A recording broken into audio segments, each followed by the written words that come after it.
Hey, what's happening? Haven't texted anybody about going live, so let me do that real quick while we're getting started.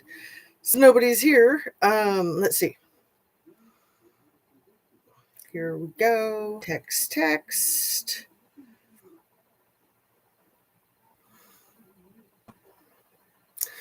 And if anybody is listening, like in the future, on the replay crew, how are ya?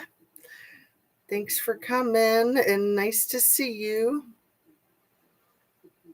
I really enjoy doing these lives, so hopefully I'll get some good discussion going with people. And if not, sometimes I can build a good discussion by myself, but I kind of have to be geared up for that, like doing a pre-recorded when you're not expecting to interact with anybody. I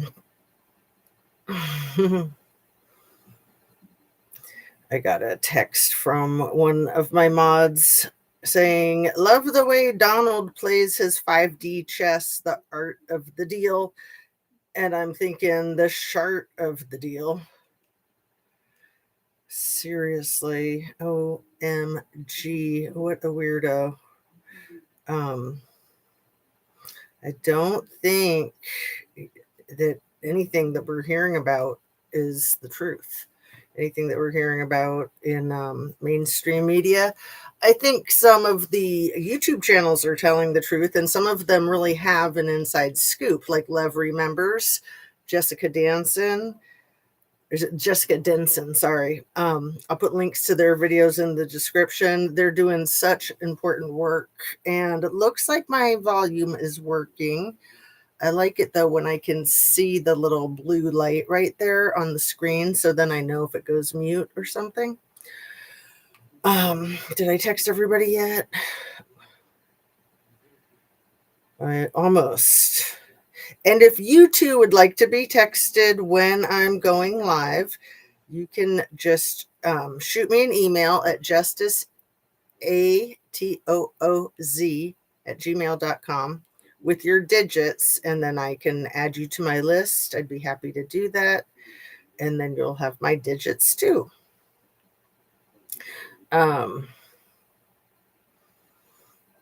So I wanted to talk about JLR.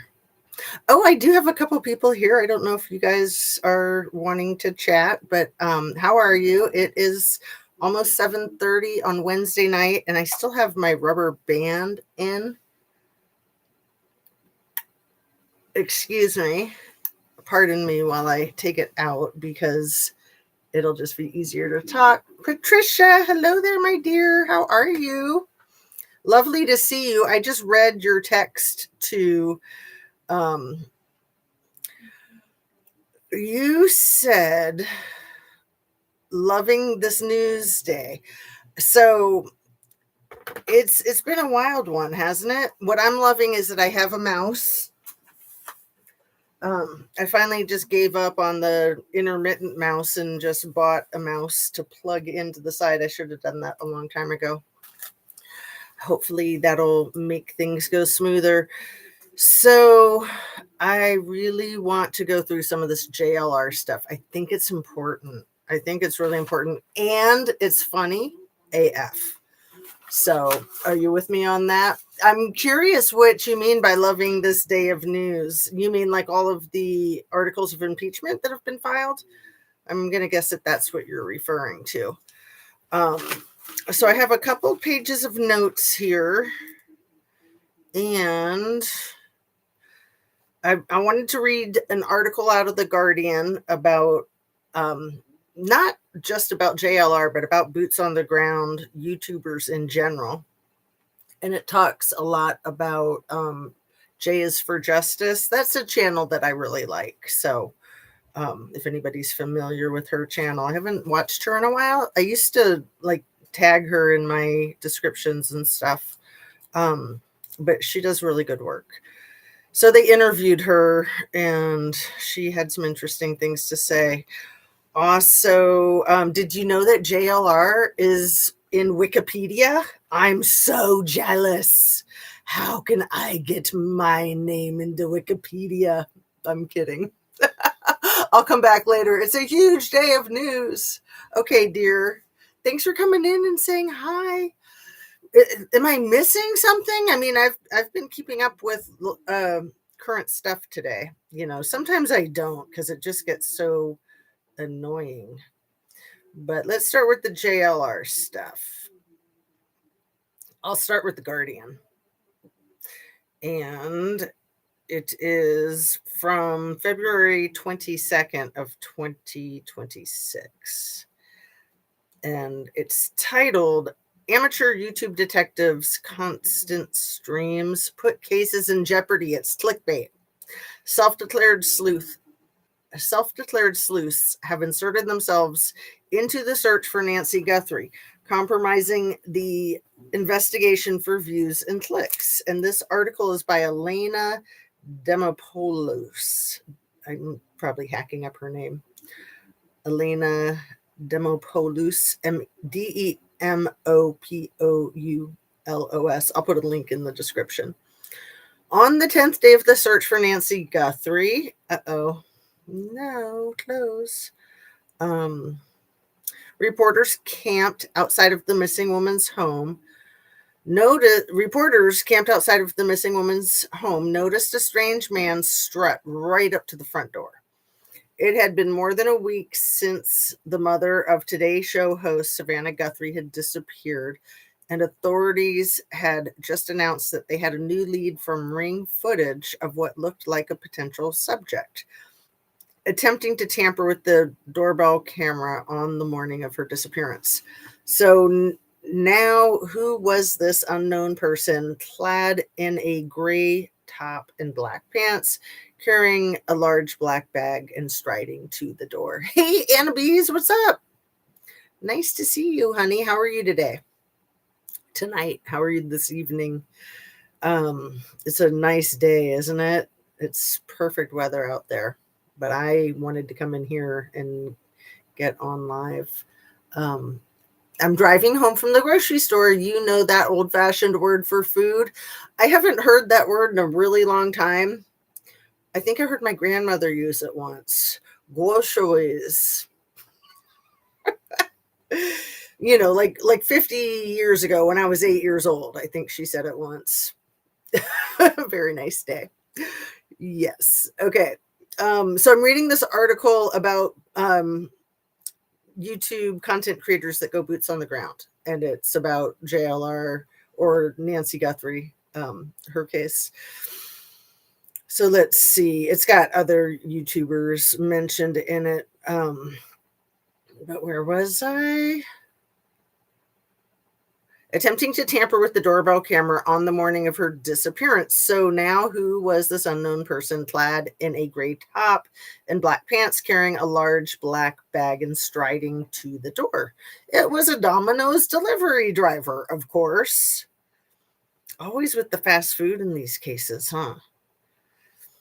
Never seen something quite like this, local ABC reporter Ford Hatchett wrote on X. Delivery was for an independent journalist out here who was live streaming. JLR investigates. A viewer ordered it for him. JLR Investigates is the name of a YouTube channel run by Jonathan Lee Riches, who describes himself as a fearless investigator and has more than 540,000 subscribers that watch his dispatches from outside Guthrie's Tucson home. We can't believe we have to say this, but media on the scene, please do not order food delivery to a crime scene address, the Pima County Sheriff's Department wrote in a statement. This interferes with an active investigation. Please also respect private property laws. It could be that the people who ordered the pizza were wanting to interfere with the crime scene investigation. It could be that YouTubers that go boots on the ground want to interfere with the crime scene in the investigation. I don't know. I think it's a fair question because people aren't stupid. Crime scenes are crime scenes. You stay the F away, right? Okay. National media has descended Oh, did I finish that? Did I finish that last paragraph? The Pima County Sheriff's Department wrote in a statement, "This interferes with an active investigation. Please also respect private property laws. National media has descended on crime scenes since the dawn of tabloids more than 100 years ago. The modern media circus only became more invasive with the advent of the 24/7 news cycle. The Nancy Guthrie investigation is no different, but this time an even more meddling type of reporter has come to define the 3-week investigation: the true crime streamer." I got to just interject. When I went to court on Monday for the Flynn case, Caleb Flynn, I was trying to lay really low. I was like quiet as a mouse. I used a still shot for my thumbnail yesterday.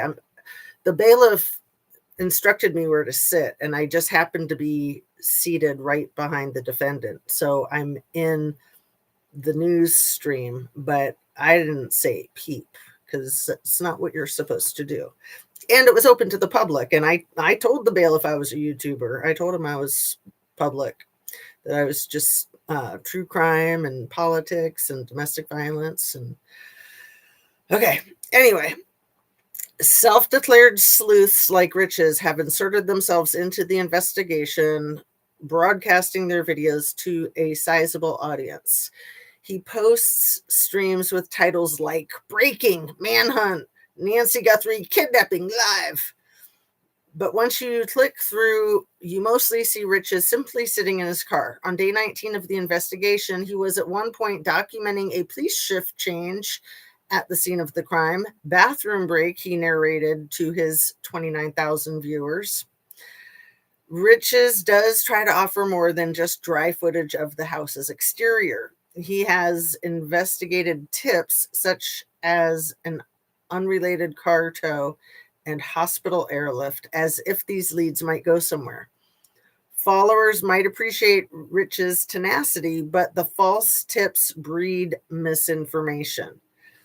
I found myself getting clickbaited a lot during that time. Absolutely. By his channel. I'd be like, "Wait, what?" And I'd click on it because it would say Nancy Guthrie's home. It would say that Nancy Guthrie's home. And I'd be like, "What?" And then it's like, "Oh, he's just saying Nancy Guthrie's house." Okay, gotcha. But he was doing that on purpose because he had that title for, I think, a couple of weeks. Actually, he reused it, recycled it. I don't even think he sleeps. Kidding, of course. Where was I? Followers might appreciate the tenacity, breed misinformation. State Representative Alma Hernandez slammed wannabe reporters who have now caused more harm than good to this entire situation and put this serious case in jeopardy. And like I said, there could be some people that insert themselves precisely for that. They could even be getting paid to do that. I don't know. It's a fair question. Before his true crime pivot, Riches spent time in jail for wire fraud.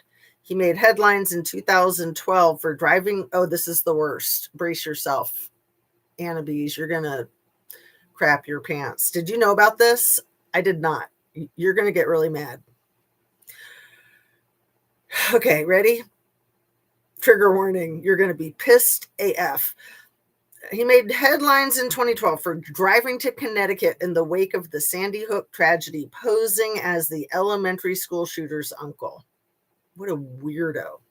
He is known for his prolific filing of absurd lawsuits. The San Francisco Chronicle estimated more than 4,000 by 2024, including one against the Kardashian family for participating in Al-Qaeda training. He once filed a phony lawsuit against Representative Gabrielle Giffords. I wonder if that was before or after her shooting incident. Posing at, it was after. forgot that part. 1 second. Posing as the man who shot her and killed 6 Guinness Book of World Records for dubbing. Okay, wait, I got to reread that. Sorry. He once filed a phony lawsuit against Representative Gabrielle Giffords, posing as the man who shot her and killed 6 people in 2012. New sentence. He even attempted to sue the Guinness Book of World Records for dubbing him the world's most litigious person. But representatives from the Guinness Book of World Records said they did not have that record category. The suit was later dismissed. Is that bizarre? Yeah, he does suck. He really does. So this is my thought, Annabes. I wonder if he's sent any of these ransom notes, especially because the 2 that just came yesterday, I could swear he had gotten to town like the day before those 2 ransom notes came in. What do you think?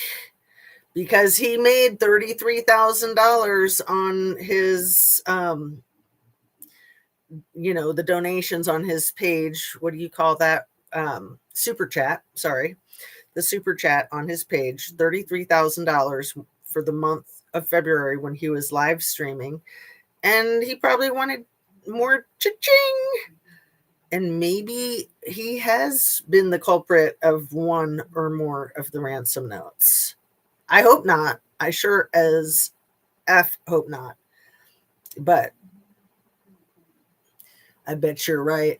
Well, I even saw a TMZ video about Nancy Guthrie today that I clicked on, and it said that it had been posted 2 hours earlier. The title was something about new hope with the Nancy Guthrie case and canines. And I'm thinking, what the F? You can't use canines after the fact, like 2 months down the road, 6 weeks down the road, however far we are. There's January 30th. So we're like 9 weeks down the road. I'm just like, what? I click on the video and it's gone. It was taken down already. And then I thought, man, what are they up to? It made me really suspicious of them, the TMZ. Anyway, I think JLR and TMZ are running neck and neck for being bizarre in this case. And effing with it. If you're sending a fake ransom note, you should be completely charged with a crime for that. Interfering with an investigation and misleading law enforcement. And I'm sure they can stack the charges. They can make it a lot more than that. Let's see. Riches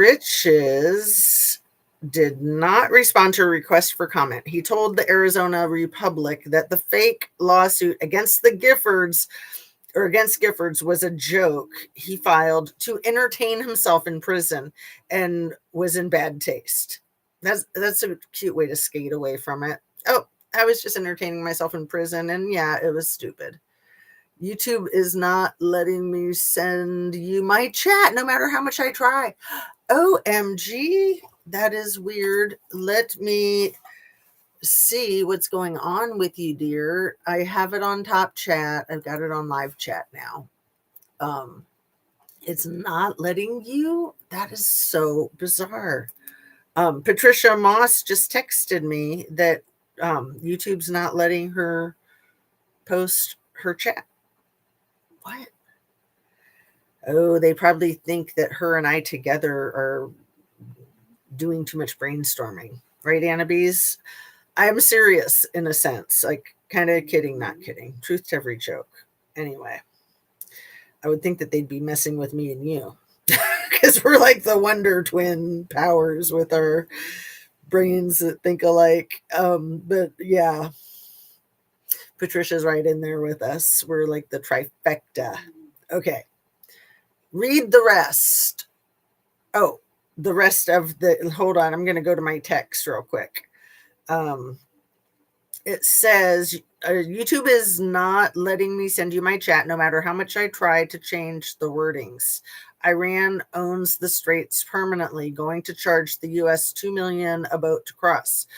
Oh, that's why, because of buzzwords like Iran, probably. Joining with the other Middle East, another buzzword for the algorithm, Middle East countries to close off the Persian Gulf and the Red Sea. There's so much more that Iran got from this war. Republican influencers are jumping ship with egg on their face, Fox News included. That's just the beginning. Such a great comment. And yeah, I've kept up with some of this. I mean, it's all unfolding. The supreme leader of our country made a statement with one of his stupid ass Truth Social posts just today, where he said that what he was posting, that he was saying it as the leader of America and a representative of the Middle East. He called himself a representative of the Middle East. I was just like, holy shit. But he is Daddy Vladdy's puppet. He is BB's puppet. And does he not realize that they would slit his throat in the blink of an eye? Like, is he really that dumb? He is. He really is that dumb. But dumb like a fox, right? Thank you. That was a really good comment. Look at you, Billy Blue. Billy Blue Heart. How are you, my dear? Yay, you're back. Oh, Patricia, good. Yeah, it's because it had like Middle East, and you can just like leave like one letter, like you can turn an E into a 3 or something like that, or use an L for an I. You know what I mean? If you just like type the word a little bit different, then it won't get caught in the algorithm, because that's just bots that are catching words like like I run, but in the past tense, Billy says, I bet JLR is also a photographer like Steve Fisher. Exactly, Billy. I think you're probably right. Okay, good idea. Yeah. Okay. I really want to read you this article. I read it earlier and I was like, I can't wait to read this to everybody. It's a little bit long, but it's worth it. And where was I? Excellent article from The Guardian from a month and a half ago, February 22nd. So yeah, roughly a month and a half ago.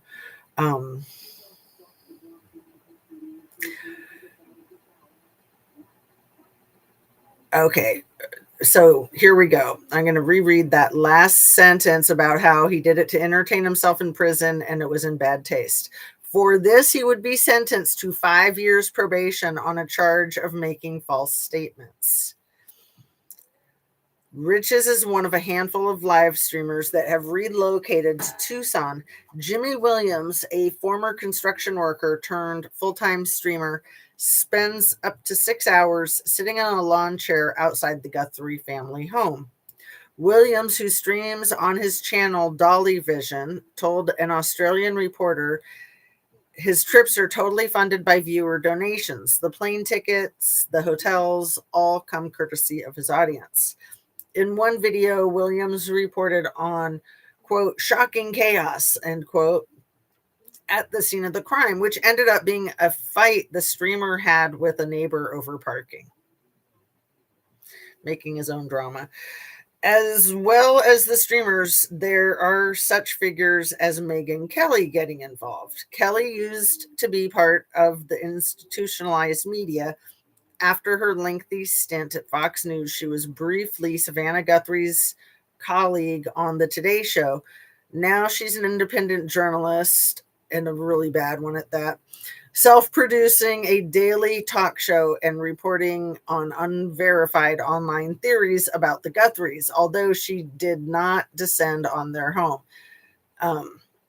On her show, she floated an eerie social media theory about Savannah Guthrie's plea to her mother's captors. Kelly discussed a video message in which Savannah Guthrie spoke of her mother's kindness and then said, talk to her, you'll see. Talk to her and you'll see, quote unquote.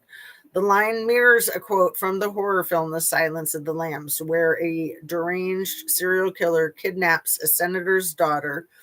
In the movie, the senator releases a similar statement using the same phrase. As Kelly put it, the choice of words could be completely coincidental, or it might not be. And I talked about that too, because the Trumpster Fire is a huge fan of Hannibal Lecter's. Like, he thinks he's a real person. He says the late great Hannibal Lecter, and I thought that Savannah used that intentionally, signaling to the disgusting Biggly Piggly. Let me get a piece of wax on my braces. They're kind of cutting up my lip already.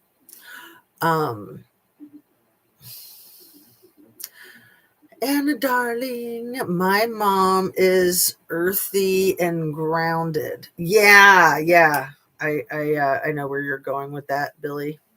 Weird. One sec. And excuse me.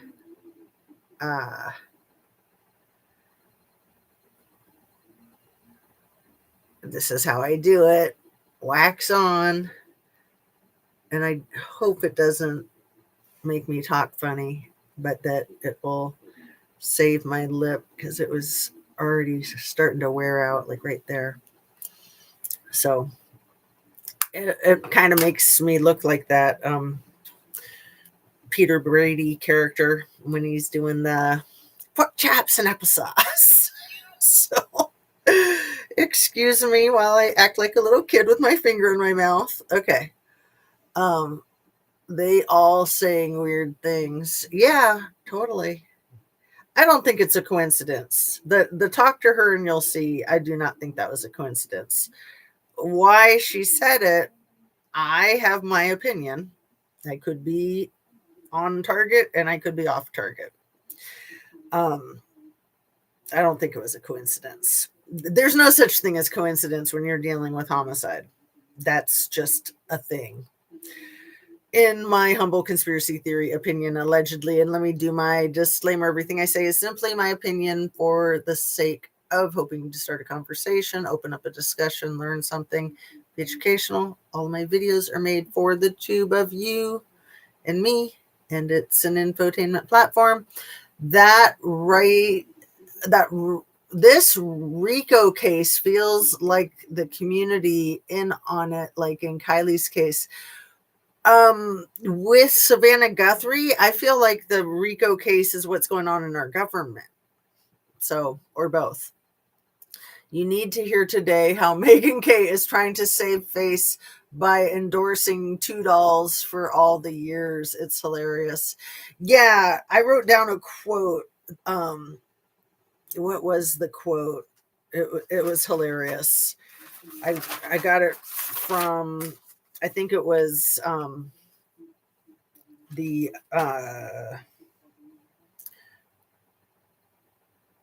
JR, that guy, the one who started the Young Turks. What did he say?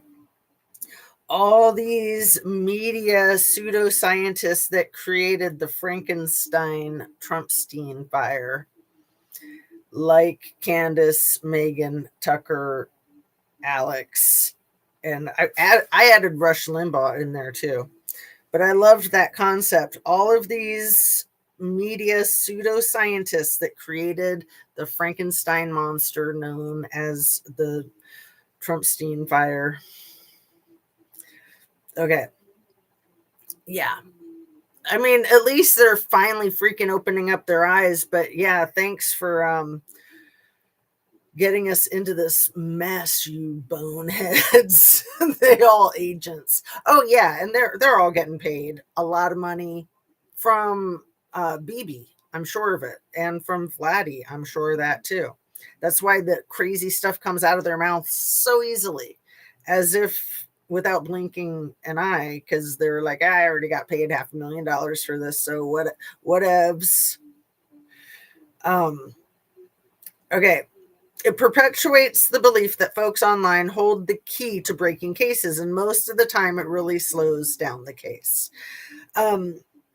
But I also think that it can be good to theorize. I think it can be. I'm going to agree with her and disagree simultaneously. That's from Kate Winkler Dawson, that quote. This week, After Riches and others suggested Guthrie family members might be responsible for the crime, and Kelly said she wouldn't rule the family out as suspects. Sheriff Chris Nanos refuted the allegation, writing, "The family has been nothing but cooperative and gracious and are victims in this case. But always families need to be closely examined. Always. That's just across the boards. Like, you don't give special treatment to people because they're rich and famous, although law enforcement always gives special treatment to people that are rich or famous. Always. Always, always. There's like two sets of law. There's the law for the elite, and then there's the law for the rest of us. Okay.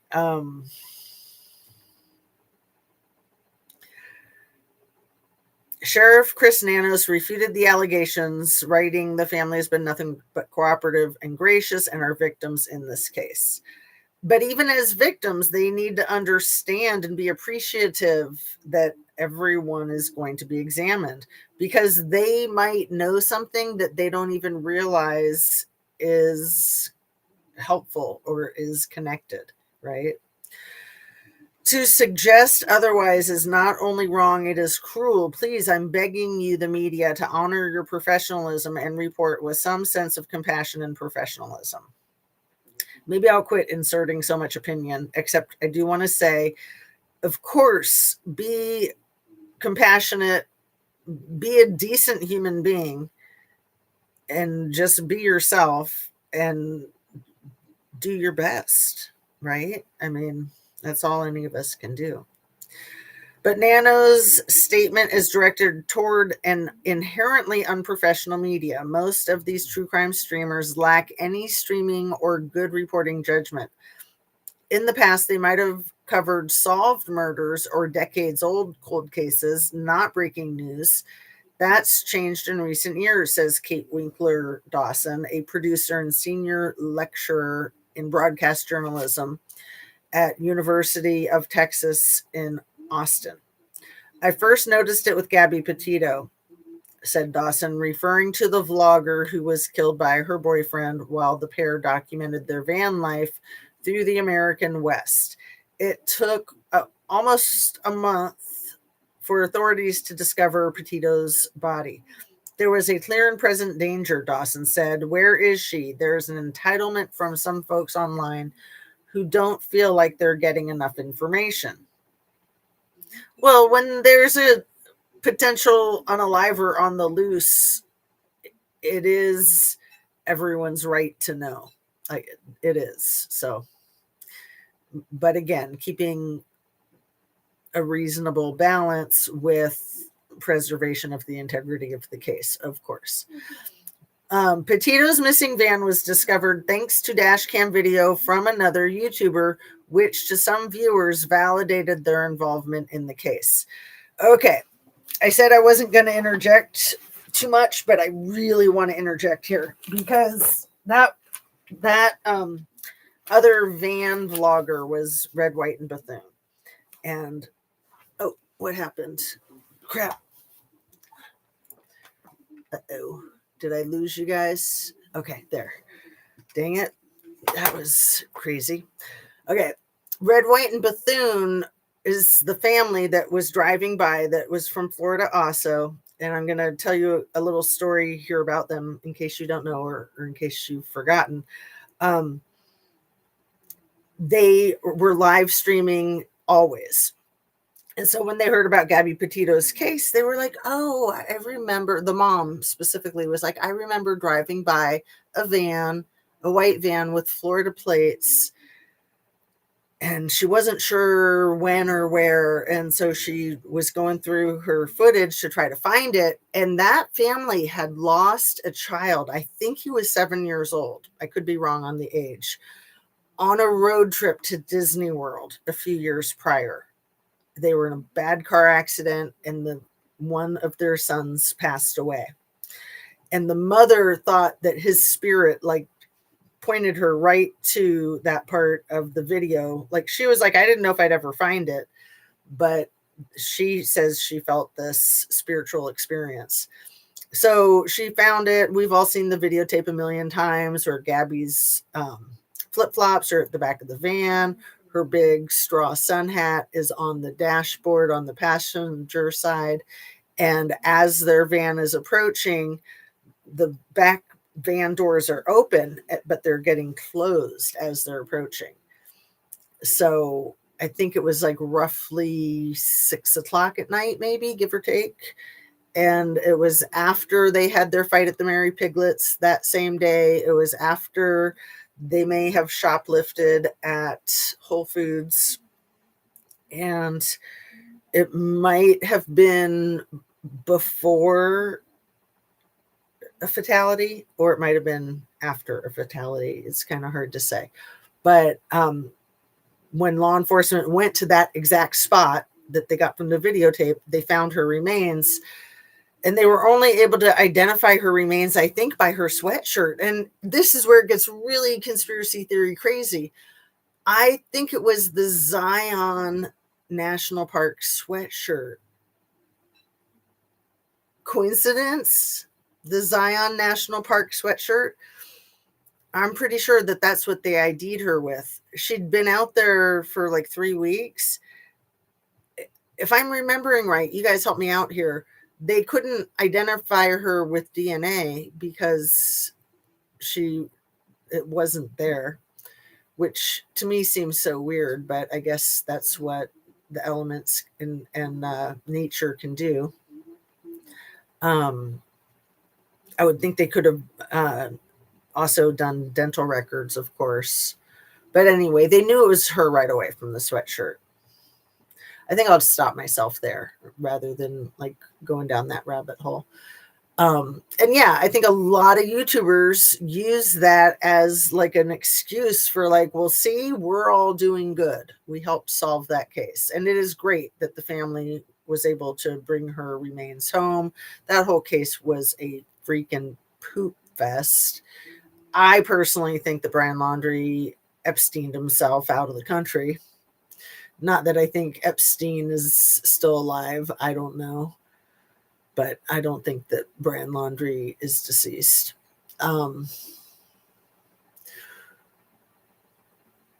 They all agents. Flush was even more hilarious today. Rush. Rush Limbaugh. I was thinking he was deceased. Am I wrong? Is he still around? I don't even care. I'm not going to look it up right now. But you can answer, Patricia, if it was Rush. I was totally thinking he was deceased. Who is that other guy like him that is deceased? Justice and Liberty for All. I don't listen to any of them, Anna B says. YouTube true crime investigators keeps law enforcement on their toes a bit more. Yes, I agree, Patricia. I think that YouTube true crime channels can do a lot of good, and it's just up to each of us to do our thing and to like try to stay in our lane and do what we feel is right and apologize if or when we misstep and just do better. I think Brian Laundrie is alive. Law enforcement on so many cases are compromised. Therefore, don't do proper investigation and play the stupid card. Yeah, I mean, I have a whole theory about that law enforcement pullover with Gabby and Brian and what was she doing for 6 days in a hotel by herself when he flew to Florida, blah, blah, blah, blah, blah. Okay, I'm going to get back to this. It is very upsetting. Okay.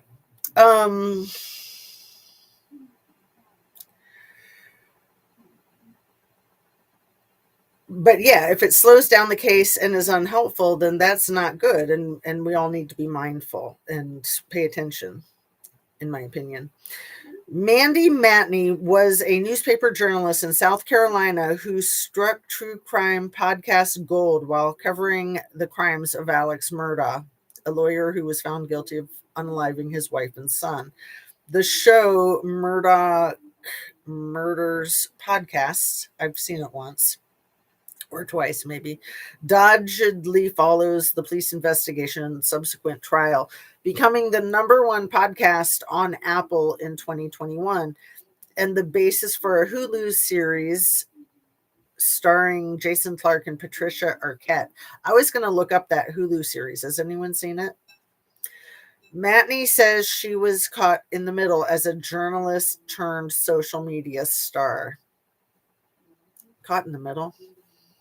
She said during her reporting, she found herself surrounded by true crime influencers. We weren't really competing at all with legacy media for scoops, Matney said. We were competing with TikTokers and content creators who were just making up news and publishing very baseless tips. It takes years of learning how to vet information as a journalist and really falling on your face to learn how to properly source stories and decide what information the public needs to hear. After the unaliving of Rob and Michelle Reiner in their Brentwood home and police charging their son Nick with first-degree red rum, reports surfaced of influencers showing up at the scene in hopes of filming macabre on-the-scene videos. One streamer wore a Burger King hat. People can just get effing weird AF, and especially online, the whole like keyboard warrior thing. And yeah, it's still real life. But yeah, this is annoying. Burger King hat and yelled racial slurs at reporters. 2 others drove by filming for their audience while blasting music from their car. One of the biggest problems with this behavior is the sentiment behind it, said Dawson. It's not to help the case or to inform people. It's clickbait, a way to make money and stay relevant in the true crime world. And then this is a quote from Jennifer Youngblood, who is the J is for Justice channel. So this is a quote. And I think she makes a lot of good points, but I'm not 100% on the same page with her. She says, I think anybody has the right to report on anything they want. To an extent, but no, I mean, it's just like you're not allowed to yell fire in a crowded theater. Like, there's a lot of things that we're not free to do or say, even though we do have freedom of speech. There's a lot of things we can't say, like threats, right? Jennifer Youngblood streams under the handle J is for Justice, which is also the name of her true crime podcast. Youngblood, who is 52 and lives in Clearwater, Florida, spent most of her career in home health care and hospice work. She now fully supports herself through true crime. She started streaming in 2018, documenting the case of Christopher Lee Watts. So I didn't know that she was another one that started with the Watts case. So many did. I think Plunder did. I think Zav Girl did. Obviously, Watts the Obsession did. And probably others that you guys can name too. If you want to throw any in the chat, please do. Let's see. Okay. A Colorado man who killed unalived his pregnant wife and 2 children. She met Riches, the Guthrie streamer, in Facebook groups created to follow various cases. Youngblood, I love that's her last name. Youngblood is now in Tucson, where she's mostly shadowing Riches and making a few videos of her own about Guthrie. She says he goes out with his tripod, 2 phones, and a fan in case his phones overheat. She does not find the presence of streamers or their lack of standards problematic. I think anybody has the right to report on anything they want, but they do. They cannot interfere with an investigation without being criminally charged. That's just a fact. Okay, the viewers know that Jonathan is not in the know. They know he's not an investigator. They know he's not a cop. I think people are intrigued by watching every step of the way. again, to an extent. I think he's just milking it, and like he really needs to get a life. I mean, look how freaking unbalanced his life is. He like allegedly almost unalived his ex-fiance. Like there's something wrong with that man. Anyway, back to the article. There will always be some bad apples in any sort of media and in any profession. I always say there's always going to be hacks in every profession, unfortunately. Yes, YouTube investigators, just like you, Jazz, are vital. I was both kidding and not kidding. Yeah, it could go either way. So you said vital, and I appreciate that. I never would know pretty much anything if it wasn't for you. Oh, Patricia, you're so sweet. And other influencers, I would absolutely be in the dark for sure. I feel the same way about the content creators that I watch. And even the ones I don't watch anymore. You know, I appreciate ones that got me through to a new level of learning and understanding. Because you guys know I watch a lot of content creators now, but I'm always very suspicious when I come across a new one, and especially now with AI crap slop. But yeah, you just don't know who's for real and who's not, even if they're not AI. Youngblood says that the Guthrie's neighbors are appreciative of riches. I'm sure that is true for some, but not others. There's been so many neighbors that have come up and said, we're so happy you're here. We're watching you. We want to see what's going on. We're not kept in the loop from the police. Youngblood believes the mainstream media is bewildered by Rich's popularity and may be feeling a bit of professional jealousy. Yes, that's me. I'm so jelly. No, I'm just kidding.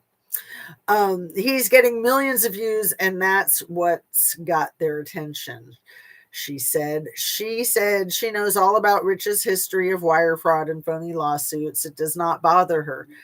Everyone wants to talk about his felony background and the things he went through, but I think that people should be celebrated for changing their life and doing good things, she said. See, I bet she would be singing a different tune now, knowing what she knows. I bet you. Because, yeah, he didn't change his life and do good things. It looked like he did, but he's a horrible individual, allegedly.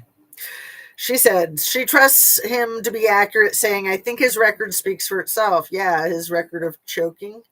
And what about when the streamers do get things wrong? I think that anytime you have a case of this magnitude, you have misinformation, regardless if there's people streaming or not, Youngblood said. You have forums like X and Reddit. And see, things like Reddit, it's like that's where you can get the actual truth, and it's where you can get a whole lot of non-truth bullcrap. So how do you know which is which? That's the problem. I think that social media itself is the bearer of misinformation. Mainstream journalists are mostly appalled by attitudes like Youngblood's. One of the unfortunate things is that the public may sort of confuse these vultures and their ghoulish questions and prying with more mainstream legitimate news outlets, said Mark Feldstein, who spent 20 years as an on-air investigative correspondent at CNN and ABC News and is now the chair of broadcast journalism at the University of Maryland. They're just winging it, making it up as they go along, and so it kind of deflates the currency for all journalists. Are you guys familiar with Democracy Now? That is the coolest channel. And did I not write it down? There's a movie about the woman who started the Democracy Now channel, and I can't wait to see it.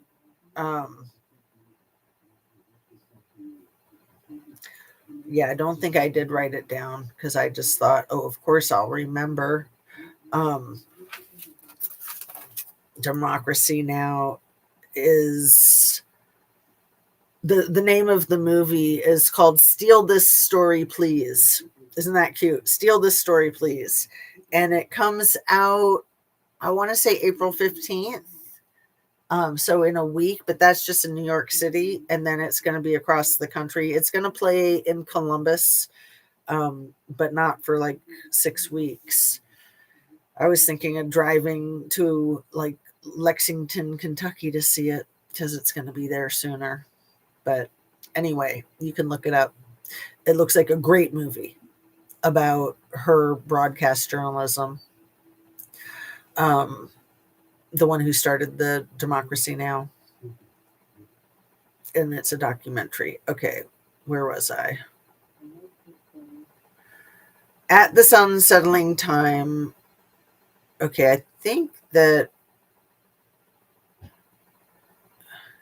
this is just kind of like where they ask you to support their guardian. But I want to read it. At the sun settling time, we hope you appreciated this article. Before you close this tab, we want to ask if you could support the Guardian at this crucial time for journalism in the U.S. And it is a crucial time for journalism in the U.S.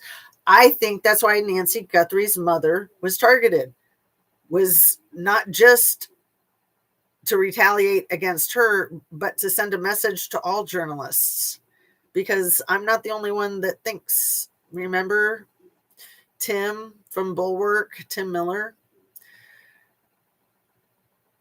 I am not the only one that thinks that. I mean, there's a good number of people that think that that's why Nancy Guthrie was targeted. In his first presidency, Donald Trump called journalists the enemy. A year into his second term, it's clear that this time around he's treating us like one. He's saying that he wants to give the death penalty to the journalist in Iran who, in his opinion, leaked information about the two pilots that were in the fighter jet that got shot down last Friday. Man, so today's Wednesday. Has it been that fast? I think they were shot down before Friday. But I think that everyone says that they were shot down Friday. I don't think we're getting accurate news, because then it was Sunday that the one that they couldn't find was found. And I've heard people with military experience say we're definitely not getting the full story. It doesn't add up. And that there was definitely a fatality in the shooting down of the fighter jets, in their professional opinion, and that when they sent 150 small planes to search for the one guy, that was a total misuse of resources. That put too many lives on the line. That put too much equipment on the line. Like, that was hundreds of millions of dollars of equipment that could have all been shot down. Every single one of those 150. So they think that I'm trying to remember which channel I heard this on. It might have been on JR, the watch party. They think that the two pilots that were out there that got shot down were out there on an illegal mission, like to get the uranium or something, like not to get the uranium, but something like that. That there's just a whole lot of effery going on. Jazz brings me my news. I love bringing you your news, Annabise. Thank you for giving me the honor. I agree, Patricia says. We need an AI detection class someday. Are you willing? Absolutely. I mean, I'm not an AI expert, but I'm trying my best to learn everything that I can. And yeah, we all need to take everything with a grain of salt, because even if it's a real person, they could be full of crap, and they can, they can sell themselves as being really genuine and be nuts or be wrong, or, just make a mistake. I mean, we always have to take everything with a grain of salt. Yes, Miss Bees, living, getting jazzy news. Oh, you're so nice. But mainstream networks are run by the 1%, and they lie, especially now, worse than ever. I mean, they've always been bad, in my opinion, because, yeah, they give you canned news. They give you the same crap. It's not really news. It's just like the surface, but it's also distorted. But mainstream networks are run by the 1%. They lie. I agree with you. It was a message being sent. Yeah. Yeah. I think, like, remember the lawyer that passed away in her home last March? The lawyer that worked in the DC area. I'll think of her name. Jessica Aber. Jessica Aber, the 43-year-old lawyer who died mysteriously in her own home. She'd been the attorney for the district that is basically Washington, D.C. It's like the district of Virginia that's Arlington, but covers all the D.C. stuff. And she specialized in the Bitcoin crap, transporting, and RICO stuff. Those were her specialities, Jessica Aber. So I think that she was targeted. It was just not even 6 weeks after she resigned from the position, because of course she resigned when DJT was inaugurated, because that's just what you do in situations like that when you're not going to be part of the new crew. Okay, I'm gonna stay caught up. Yeah, I'm glad I could remember her name. Jessica Aber. You guys know, you remember her, right? I talk about her a lot. Nobody else talks about her. People act like she was just a ex-lawyer that just passed away at 43. And it was the same night that Elon was balancing the freaking silverware on his finger, and they were all at Bedminster Golf Course where Ivana's buried outside in the freaking mud. That was crazy. Jessica Aber. I can't believe people don't talk about her. People need to talk about her. And then that was the job that they put that Lindsay Halligan in. Lindsay Halligan that went to college with Erica Kirk and won the freaking beauty pageant with Erica Kirk and got her law degree at the University of Miami in Florida, and is very likely a recruiter. Was very likely a recruiter, in my opinion. Let's see. Where are we? Right-wing David Ellison, oh gross, took over so many big stations to promote their propaganda. Some people are just so unaware and eating the lies up.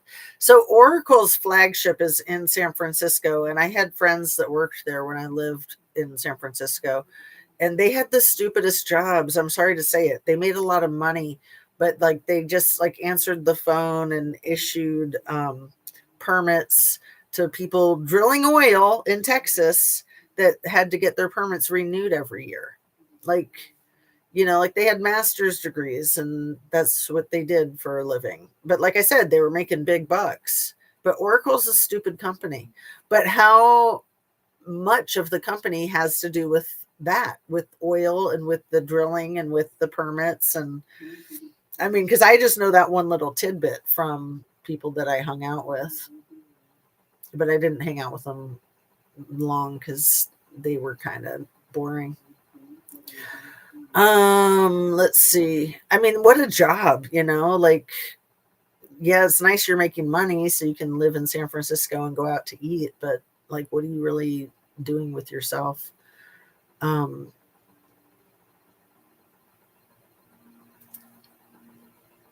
We got to finish your comment there, Patricia. Right-wing David Ellison took over so many big stations to promote their propaganda. Some people are just so unaware and eating the lies up. I agree with you, Patricia. Annabee says, and I do too. All the scientists being disappeared, and NASA shoots up a rocket right quick for 93 3B WTAF. Billy, you are always so freaking sharp. It was a good news distractor. Come on. Yes, it's Rico. What the hey they doing to Miss Nancy? I know. So much crap. Yes, I remember all of that. Yes, Billy, timing is everything. And like the stuff coming up with the Gilgo Beach unaliver. Like, really? Today? You got to come up with that today? Anything to kick the e-files out of the headlines, but it's not going to work. It might work today with war and that and the other thing, but nobody's forgetting about it. And it's really just making it fester. It really is. We got to lighter all these crazy people's lands fro. I'm lost with that comment, my dear. Good idea, Billy. Anna Bees, are you replying to that one? We got to lidar all these crazy people's lands fro. Follow the money. Yeah, Anna, shake out them skeletons. I'm doing nothing but chilling at the beach. Thank goodness. LOL. OMG. Oopsie. with the that last comment. I'm glad you're at the beach. That's lovely. People are boring when they're soulless. Well, and there's nothing wrong with doing a job to make money that you're not devoted to, but you can only do it for so long, right? I mean, otherwise, like, what are you doing on this planet? Really? I mean, that's why I kind of gave up the last job that I had. I mean, to be completely honest, and you guys know how I love to be completely honest with you. Hey, Patricia, darling, they want that money. Yeah. For reals. Oh, thank you. Should I try to reread that one? At the end, all these crazy people for reals. Yeah, thanks. I forgot that that's what that means. Just like RN means right now. The Boring Company. Well, remember the Boring Company with Elon? Or is that the one that you're referring to? I'm glad you're at the beach. My front yard is the beach. It's nice to say, oh, I am so happy for you, my dear, that your front yard is the beach. So I'm going to finish up this little plea for support for the Guardian. I'm going to reread that last sentence because it's important. In his first presidency, DJT called journalists the enemy. A year into his second term, it's clear that this time around he's treating us like one. Oh my God, the way he attacks Caitlin Collins and everybody else is so ludicrous. He just makes himself look like the biggest loser. From Hungary to Russia, authoritarian regimes have made silencing independent media one of their defining moves. Sometimes outright censorship isn't even required to achieve this goal. In the U.S., we have seen the administration apply various forms of pressure on news outlets in the year since Trumpster fire returned to office. One of our greatest disappointments is how quickly some of the most storied U.S. media organizations have folded when faced with the mere specter of hostility from the administration long before their hand was forced. And the law firms that did that and the universities that did that, complete bullshit. Like that type of blackmailing, you guys know the word for it, when you're manipulating and forcing. I'm just drawing a blank right now. Help me out. You guys know the word I'm looking for. Totally blank in the brain. Okay, keep reading. While private news organizations can choose how to respond to this government's threats, insults, and lawsuits, public media has been powerless to stop the defunding of federally supported television and radio. This has been devastating for local and rural communities who stand to lose not only their primary source of local news and cultural programming, but health and public safety information, including emergency alerts like Texas, like Kerrville, is it Kerr, Texas, where the Guadalupe River is, including emergency alerts. We cannot make up for this loss. The Guardian is proud to make our fact-based work available for free to all, especially when the internet is increasingly flooded with slanted reporting, misinformation, and algorithmic drivel. I've never heard that phrase. I love it. Extortion. That's the word I was looking for. When Trumpster Fire was extorting the law firms and the universities. And so many of them capitulated to him. Like, you can't capitulate to this mofo. You can't. Being free from billionaire and corporate ownership means the Guardian will never compromise our independence, but it also means we rely on support from readers who understand how essential it is to have news sources that are immune to intimidation from the powerful. We know our requests for support are not as welcome as our reporting, but without them, it's simple. Our reporting wouldn't exist. Of course, we understand that some readers are not in a position to support us, and if that is you, we value your readership no less. But if you're able, please support us today. All gifts are gratefully received, but a recurring contribution is most impactful, helping sustain our work throughout the years ahead. And among great benefits, we'll show you far fewer fundraising requests like this. It just takes 37 seconds to give. Thank you for protecting free press. So they've got like a $5 monthly thing or $15 monthly thing, or support once from just $1. That's cool. That's really cool. Okay. Let's see. The one thing is it makes it go really quick. Oh my gosh, I took it all the way up. I don't think I can like go back just a couple of chats with the mouse that I have. I'll have to tweak it.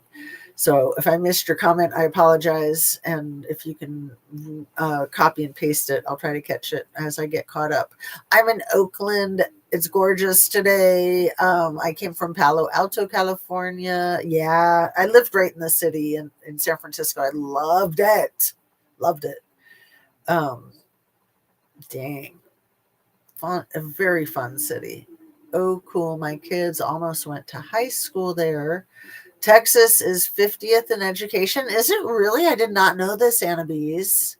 That's crazy. I thought Oklahoma was 50th. Is Oklahoma 49th? I thought Oklahoma was 50th. Used to work for Elon. Patricia, you did? When he was nice and normal, not in the tech world, in the catering business. Wow. That's wild. That is super wild. Thanks for sharing. We moved to, I don't know if I can highlight. Let me see. I think I can. Let's see. Yeah. Okay. There. We moved to SF Bay Area years back from New Orleans for kids' education and employment opportunities. And see, that's why we left our career opportunities. Like my husband and I both had our dream jobs in Washington State when we moved back to Ohio for the kids. Just raising kids in Seattle is a lot like raising kids in San Francisco. It's just kind of a hostile environment, in my opinion. The Midwest is a good place to raise kids, in my opinion. I think we made a really good choice. But it wasn't easy, but I'm so glad we did that. That was 15 years ago, 16, 17. We moved in 2009. My kids were 7, 5, and 2 when we moved. So I just had the oldest girl and the 2 boys. And then the youngest girl is 5 years younger than the youngest boy. The 14-year-old, the only one that's still in the house. Wow, Patricia, he was normal once. That's a great comment, Anna Bees. Let me highlight that. That's so funny. and just to be using my little clicker to highlight and get used to it. Yeah, his K-hole trips are insane. Oh man, yeah. Before his power, yes, he was a geek. We were friends. He even took me along on a few test drives. Holy crap, Patricia. That is wild. Thank you so much for sharing. That is so freaking wild. So do you think you can bend his ear and get him to like do the right thing and not be a prick? Maybe. But his dad beat him up and screwed his sibling. So I don't know. I think he's unreliable. His dad literally screwed his sister, stepsister, right? Half sister. I mean, he's had kids with her recently, like not that many years ago. It's disgusting. Allegedly, according to his daughter. Yeah. Childhood trauma linger. That's what I've heard too, Billy. Yeah, he's very open about it. Elon's dad is very open about it. Elon's open about it because they hate each other. And the daughter that's probably like in her late 30s now, and I think her two kids that he fathered, he's probably like 75, and her kids are probably like, I want to say around 8 and one younger than that, give or take. I mean, I'm very vague on their ages. I don't know. The youngest is probably roughly 4 or 5. I don't think it was that long ago, the last one that they had. I think 4 or 5 at the oldest. Okay. Childhood trauma linger. Yeah. I mean, work it out, right? That's why we're all here in true crime. We're working out our childhood trauma.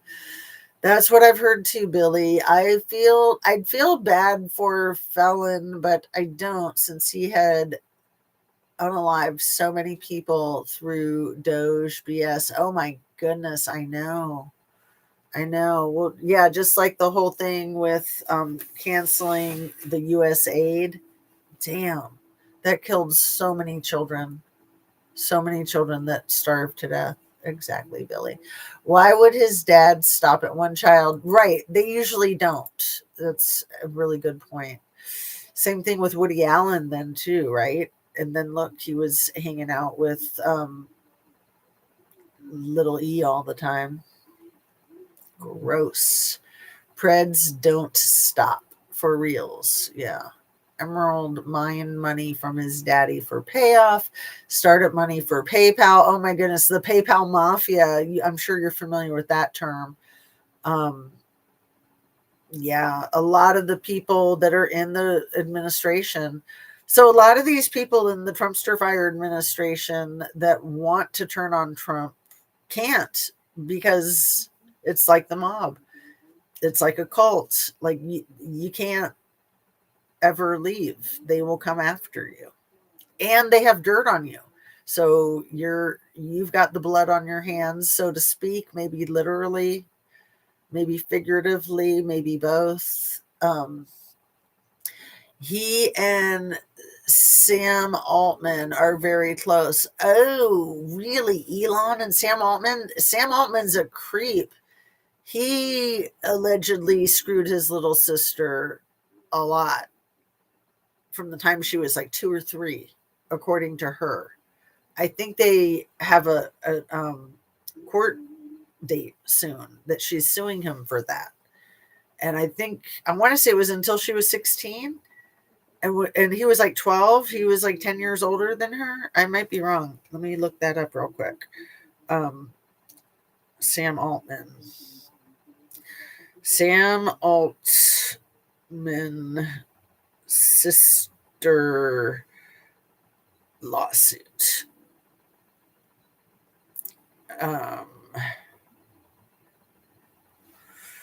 As of early April 2026, Annie Altman, the sister of OpenAI CEO Sam Altman, has filed an amended civil lawsuit in St. Louis federal court accusing him of sexual abuse and rape during their childhood. Key details regarding the case include that it happened at their Missouri home over a 9-year period starting in 1997. Following a March 26 dismissal, an amended filing was allowed under specific child abuse laws. Oh, that's gross that it got dismissed. Sam Altman has denied the allegations and filed a defamation lawsuit claiming extortion. The family previously raised concerns about Annie's mental health. Well, yeah, because you're going to protect the kid that has all the money to take care of you till the day you die and burn in hell.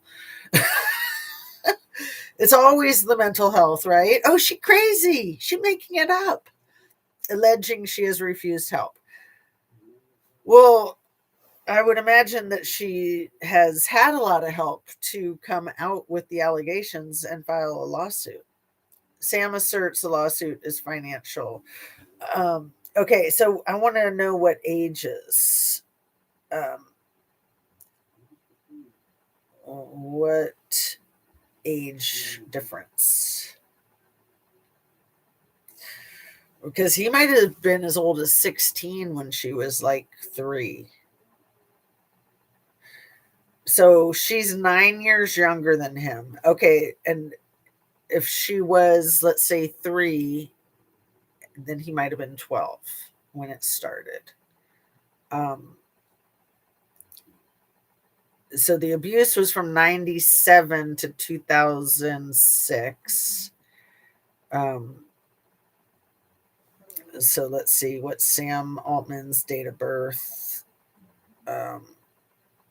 Sam Altman, D-O-B. April 22nd, 1985. So he's got a birthday coming up. For anybody who doesn't know what he looks like, tell me he doesn't look scary. Tell me he doesn't look scary. I mean, he's a weirdo. Okay, 85.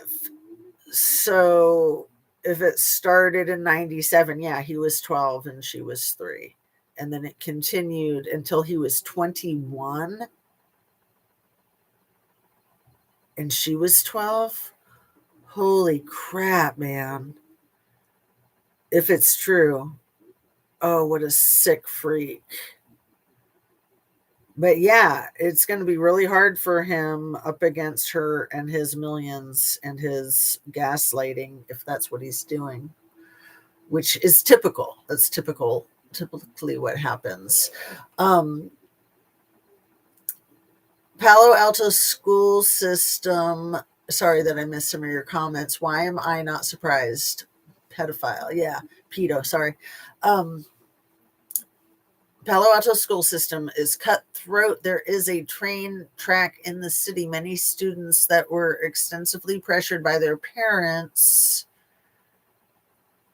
to be perfect throw themselves on the tracks. Oh my goodness, that is so sad. That is so sad. My daughter's lost some friends. Oh, damn. Yeah, it's a stressful place. I mean, really competitive.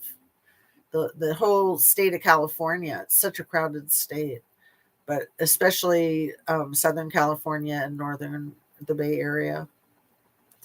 Yeah, mine didn't have extracurriculars, so yeah, at least I loved them. The parent pressure was real for their peers and just keeping up with the Joneses and everything.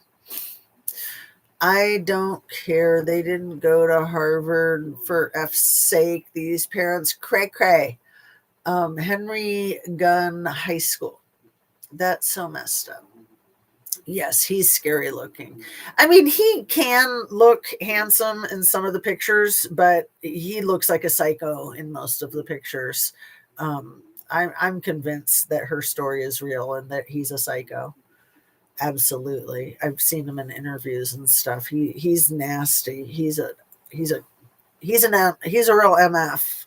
A real MFer, rat bastard, in my opinion. Entire Bay Area schools are insane, high bar, and usually into Ivy Leagues or UCs. Yeah, it's hard to get into even into just a regular university in California. Like, you kind of have to have a 4.0 probably just to get into like community college to then go to a university. I don't know. It's really crowded. I got behind somehow. Now, most people move into apartments near the good schools and commute like we did because it's in expensive hoods. Yes, they went to gun. Okay, so I told you at the beginning that JLR has his own Wikipedia page. So let me share that real quick. Um, I thought it was hilarious that he has his own Wikipedia page.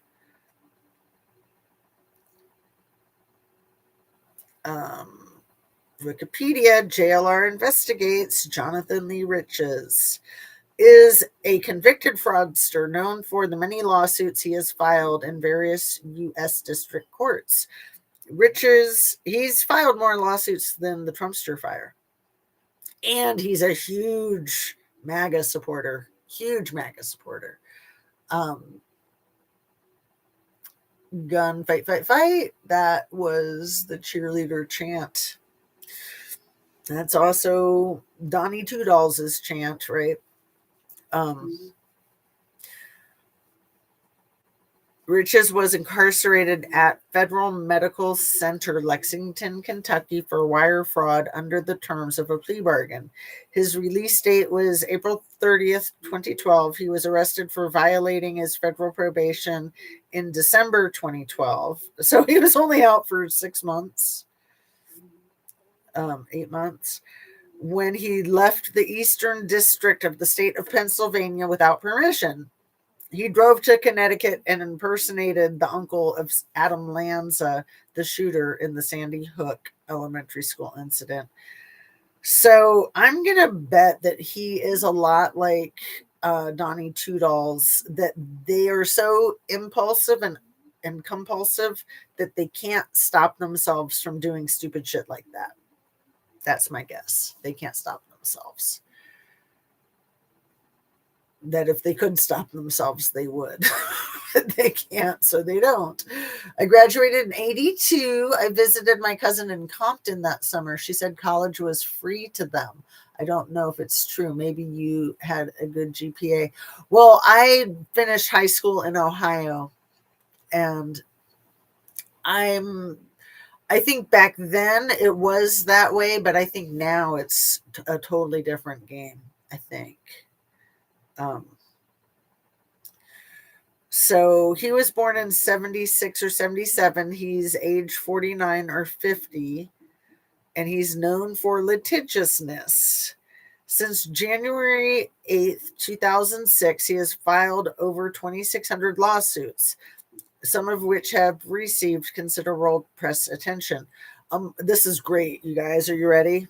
Get ready to laugh and not pee your pants.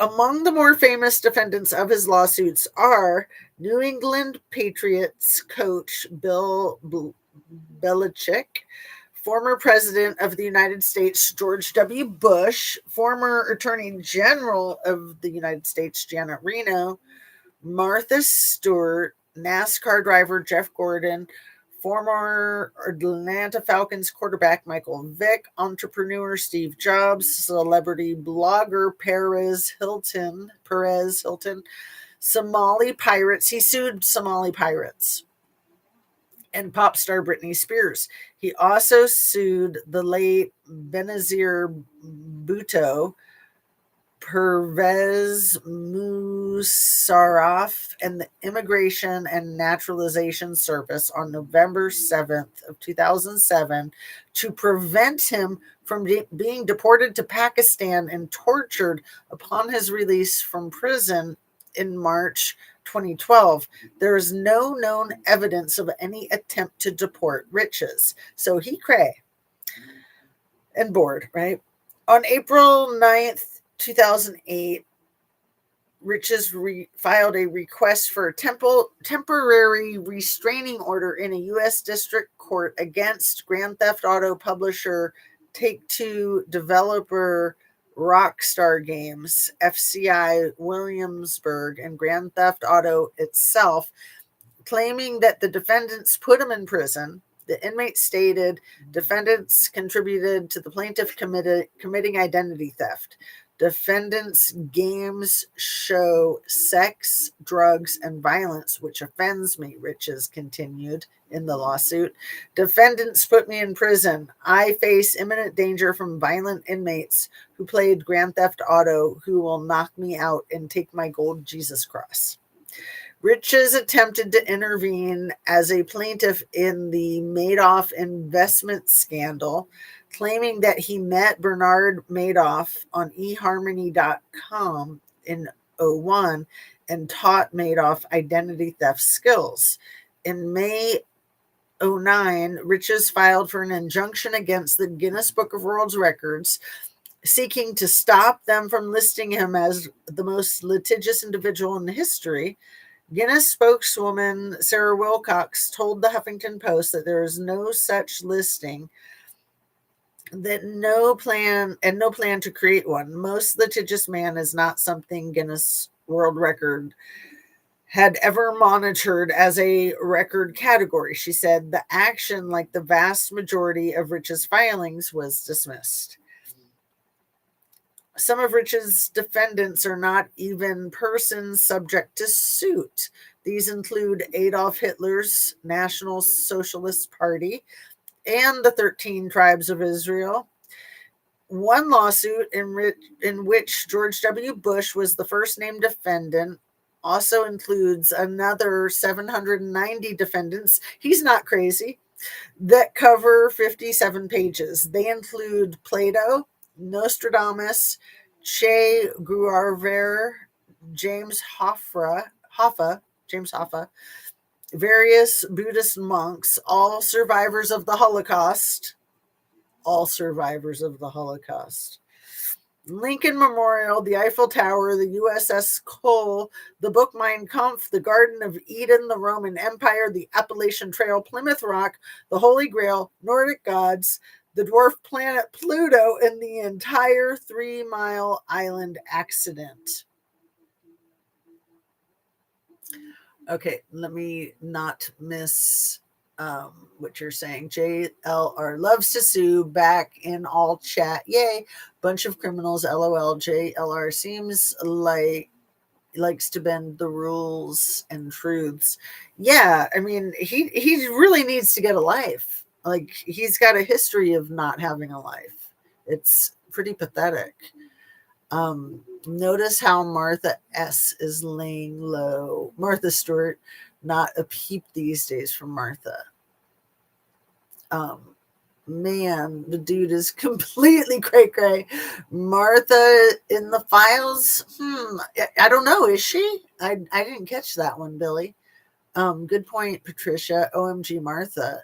Well, and right now, all of this stock market shit and all of this war shit they're just milking. I think yesterday somebody made over $150 million with the whole like war game shit that the president's playing. They're milking it. Like, they're doing the insider trader thing on steroids, and they're all going to go down for it. Give me a break. I like Martha. I do too. I love when her and Snoop Dogg hung out. But then remember, Donnie Toodles had Snoop Dogg in his corner too. But I figured that he was extorting Snoop Dogg. Snoop Dogg's way too cool for him. Good point, Patricia. She did her prison time, I think. Yeah, she did. And she probably went to that same prison that Jizz is in that she shouldn't be in. I think that's the same one. Yes, she did her time. I think she did like maybe 2 years or less, 18 months, something like that. JLR is like every ex-con. Snoop with Diddy in tapes and her bestie. Oh, really? Snoop hanging with Diddy, huh?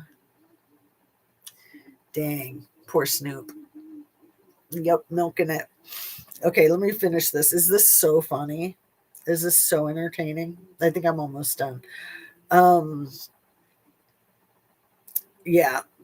A member of Rich's lawsuits a number of Rich's lawsuits have been dismissed as being frivolous, malicious, or for failure to state a claim upon which relief could be granted.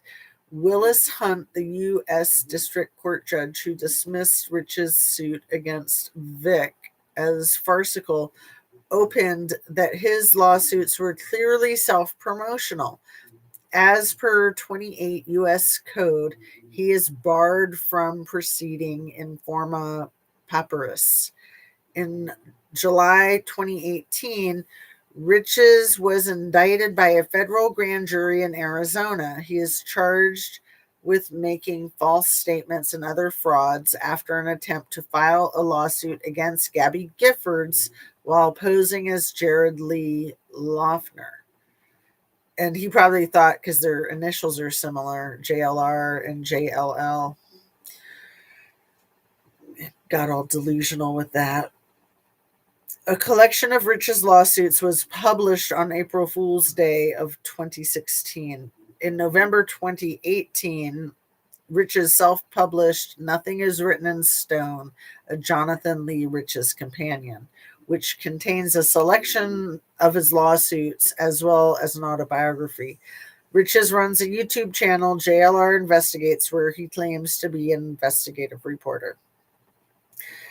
Okay, that was a lot of JLR information. I have a bunch of notes I want to share with you guys too, and we're already at an hour and a half. So let's stay caught up with the chat. Poor Snoop. I don't know if we want to space. And I don't know if we... Oh, I don't know if we went to space. Ugh. Yeah.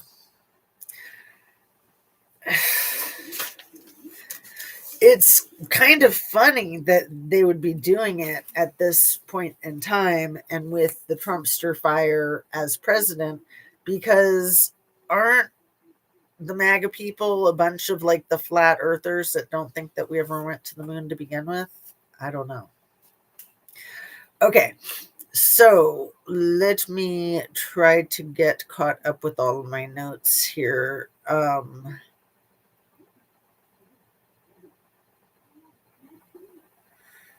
So Jessica Denson did a 5-hour, or actually it was less than 5 hours, but more than 4, video today. Jessica Denson has her own channel. I'll put a link in the description. It's worth watching if you have the time and patience. I didn't get to see the whole 4 hours, but I think I'm going to try to watch the whole 4 hours. It was a live stream of a symposium today of some really great minds. It was spearheaded by Ralph Nader, hosted by Ralph Nader, and it was all about impeachment. So there were some really great presenters and some really good people in the audience asking some really good questions. Like I really think I might try to invest the 4 hours into watching it. I could always try to watch it on double speed to make it 2 hours. Snoop had to be blackmailed to do that inauguration. That's what I always thought, Annabees, from jump. I thought that. April 1st. I mean, really? Oh, is that when they did the moon crap? Was on April 1st? As if they would allow a Canadian, a black person, and a woman, right? As if. I mean, I don't know. That's funny. I did not even put that 2 and 2 together. Dude, the OG was on April Fool. I'm so mad. I'm hoping it's true. I've seen some great pictures. Makes sense. Like we aren't dummies. Ugh. 93 billion for NASA, but we don't have homes or food or medical care. I mean, I pay so much money. We have really good health insurance, I thought, but we get slammed with medical bills, and we don't even have like complex medical issues. I mean, it's out of control. And we're lucky. We're lucky. We have really good health insurance. But yeah, it's better if you have 2 health insurances. So the citizens.org and Lev Remembers, they're organizing this whole political thing that everybody in the country can be a part of, to demand the removal of this guy with the 25th Amendment, the oh God, I get so confused about the second and the fourth. I'm always going over that and trying to keep it straight. You guys know what I'm talking about. That's what I hate about law stuff, is it's like all these stupid numbers that you're supposed to remember. I would never make it through law school, I don't think. So it's like Section 2, Amendment 4 or something. Let's see. 25th Amendment, Section 4. Let's see what it says.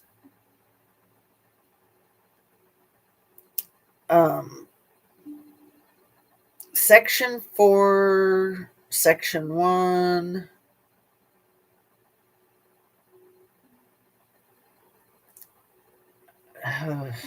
So annoying. Second and then fourth.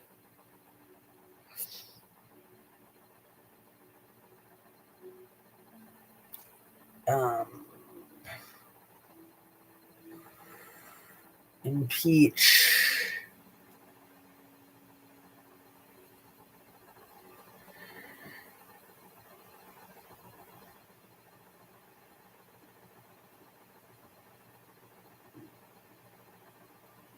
Article 2, Section 4. Okay. So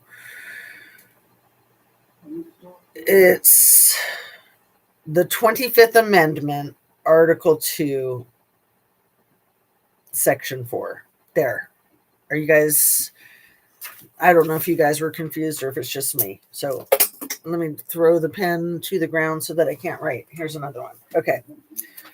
25th Amendment,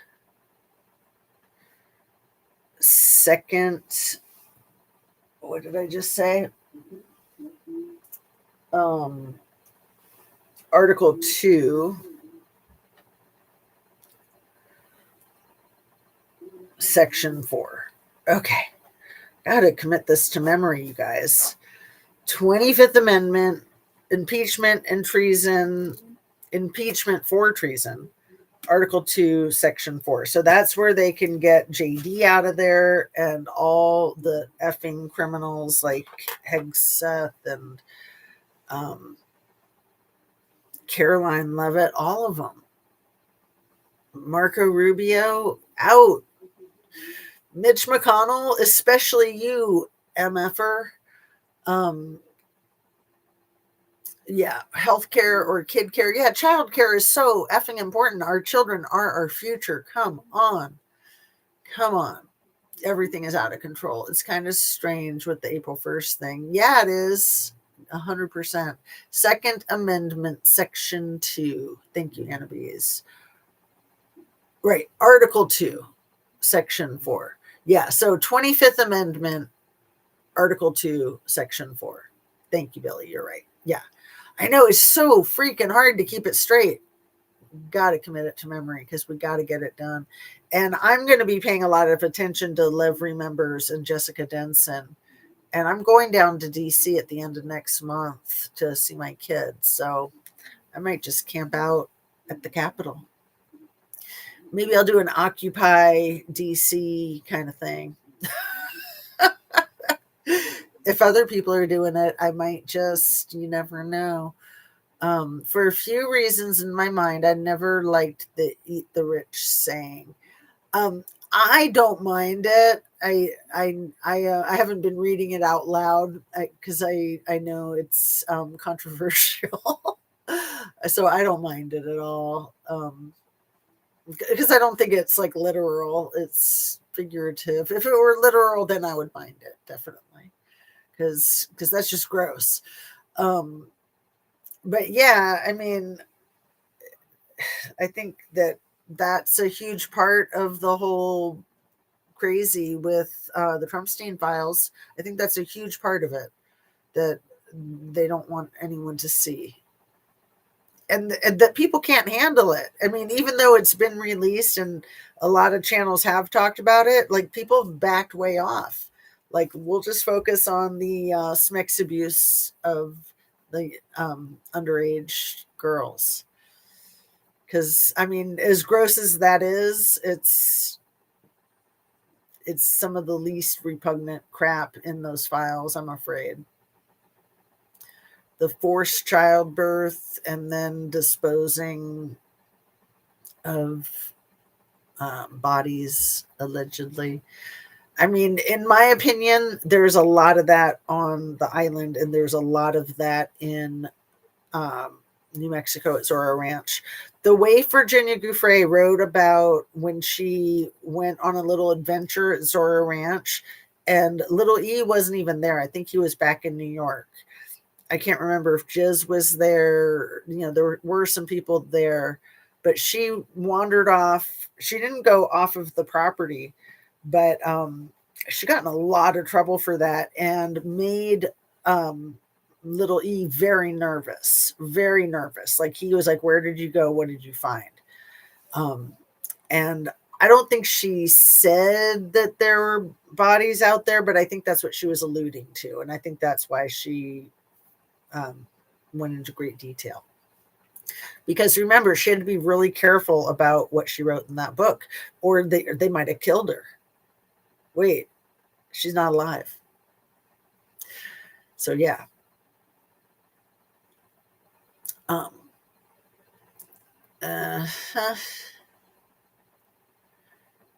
and I also want to say this before I forget. The Trumpster fire and Keg's breath were completely silent over the weekend when that airman was missing. And then I said this earlier that DJT wants to not put in jail the journalist that that had the story. He wants to red rum the journalist that had the story, and he thinks that he has a right to. And my thought is that he doesn't want anybody to talk about it because there's a whole lot there that he's kind of doing the Streisand effect. Like if he wants to unalive somebody for talking about that or writing about that, for reporting on that, what else is he hiding? It's sort of similar to the whole Charlie Kirk thing. Nobody was allowed to even mention his name. What's he hiding? And if you mentioned his name, you were fired. You're out. Impeach the whole cabinet. Yeah, 25th Amendment is impeachments. Right. And then that Article 2, Section 4. That's where they can get all the rat bastards out of there. It impeaches the whole cabinet. I love it. I love it. It implies their demise in my mind. But yeah, they probably eat children. Absolutely. Like that's the whole thing with like the cream cheese, allegedly. Like not just young children, but like infants, allegedly. Like so disgusting. They aren't scared of taxes as much as their asses. And, you know, there's horrible diseases that you can get from the cannibalism. And that might be what's wrong with JFK Jr. Like, that might be why he looks that way. That might be why the president looks the way he looks. It's not okay. It's not okay. Yes, but some people take it literally. It gets lost in translation. Right. I couldn't ever eat human meat, no matter what kind of state I was in. I would starve to death. Yeah, I think me too, Annabise. I don't know. It's a tough call. I hope to never be in that situation. I thank the Lord every day that I'm not. It'll be like Mad Max. You never know. Is that why they all getting their stupid bunkers? Exactly. Right. So that they can do the Mad Max thing and just take all the money and just take over the world. Like, they're completely bonkers. They're completely bonkers. Um, well, a big asteroid or meteor was hitting the sun a few days ago. And if it had hit a certain way, we would have been unalive, but it didn't because we were still here. Anna Bees, I have not heard about this. You're killing me, girl. But yes, Billy, they are all getting bunkers for some reason. Well, maybe they're planning on shooting something at the sun. Because they're that crazy. Maybe that's what Elon Musk is working on down there in Texas. If that person gave you permission before they passed, and in a few days, help on the way, you just might. Yeah, Patricia, absolutely. Yeah. I mean, heck, putting myself in a situation like that, like if my kids were gonna starve to death, I'd probably say you can go ahead and sacrifice me. I mean, when push comes to shove, things can get weird, right? You might, because you want to get back to your loved ones. You do it for your loved ones. Ugh, so sick of rich folks. Yes. Guess what? I'm a vegetarian. Yeah, me too. Ever since this conversation. No, I'm just kidding. So what else do I have in my notes? A lot of Boeing cases being dismissed by the Donald. So, Boeing got sued by like 300 people's families, people that died in Boeing accidents that were Boeing's faults. And then all the people that were like whistleblowers that were being deposed, they all kept killing themselves like in the middle of their depositions. And they got protected from having to pay these families money. And then between DJT's terms, Biden was working with the families and Boeing to get them some money. And then when DJT came back, he dismissed it all. So Boeing is indebted to him. They're a big company. They're a big company. So I think a lot of what motivates this freak of a king wannabe is that he's like a typical brat kid that just wants to see what he can get away with. Don't you guys think that that's his motivation? He just wants to see what he can get away with. And he's almost like a serial unaliver that wants to stop maybe but can't, and so they basically try to get caught. Like, I mean, wasn't that like Ted Bundy's thing when he went into that sorority? Like, he was just like, he knew that he could never stop and he wanted them to stop him.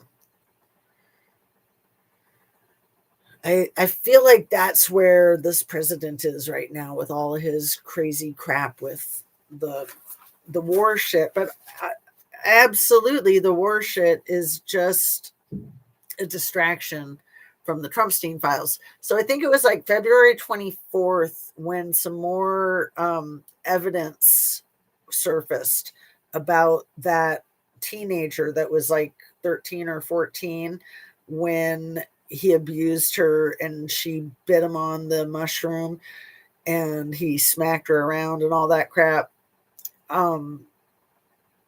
That was the 24th of February. And then I forget what happened the 26th of February, but then the 28th of February was the day that the war started. I wrote it down here. Okay. The 24th of February, NPR broke that story with that evidence. And then the 26th of February, it was on the front page of the New York Times. And then the 28th of February was the day that they bombed Iran. And I got a few more notes here.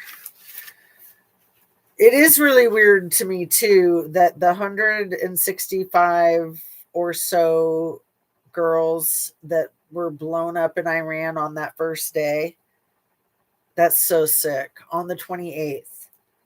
So 7 to 12 years old, about 165 of those kids, of those people, I think it was more than that were deceased, but most of them were the kids, and most of them were ages 7 to 12.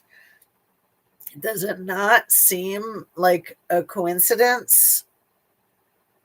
Especially, too, going back to the Guadalupe River flooding and all of those girls that were mostly age 7 to 12.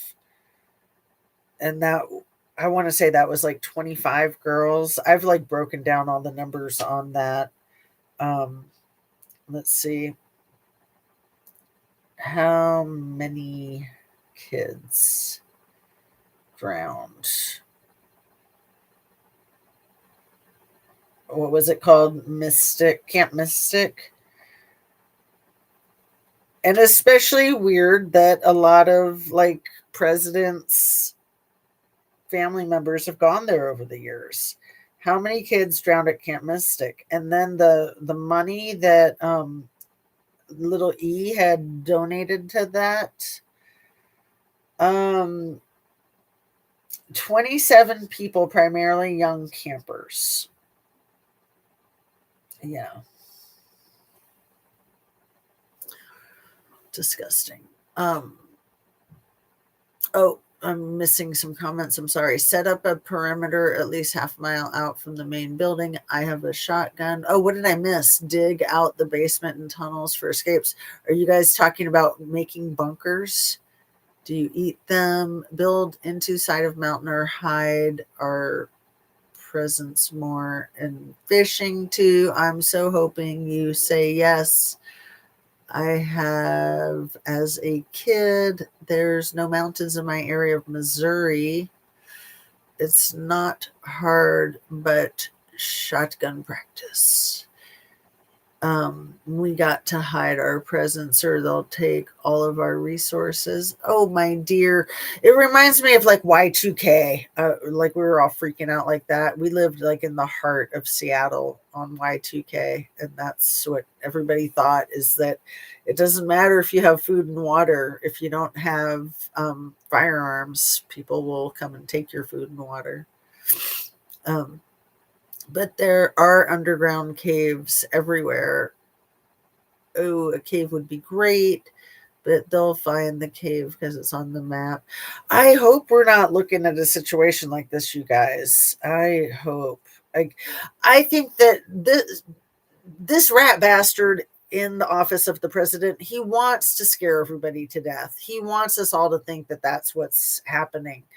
He just has fun watching people get scared. That was the whole thing with the abuse of the kids with him and Jeffrey. They loved watching these girls get scared shitless. That was the point. These people are sick. And it's so insane when Donnie Two Dolls talks about, like, oh, we can't have these Iranians with the nuclear warheads. These are sick, sick people. It's like the way he says it. It's like he's the sick person. He's projecting. He's absolutely projecting all the time. So, have you guys heard of this channel called Veroscope? It's Veroscope. I love it. It's a channel that's brand new to me. What's the Obsession has been focusing on it. And the channel's been around for a while, but he just started focusing on the Watts case. And he is nailing it with breakdowns of NK in that 3-hour and 33-minute interview. He is so good. So check him out. I'll put a link in the description. And what else?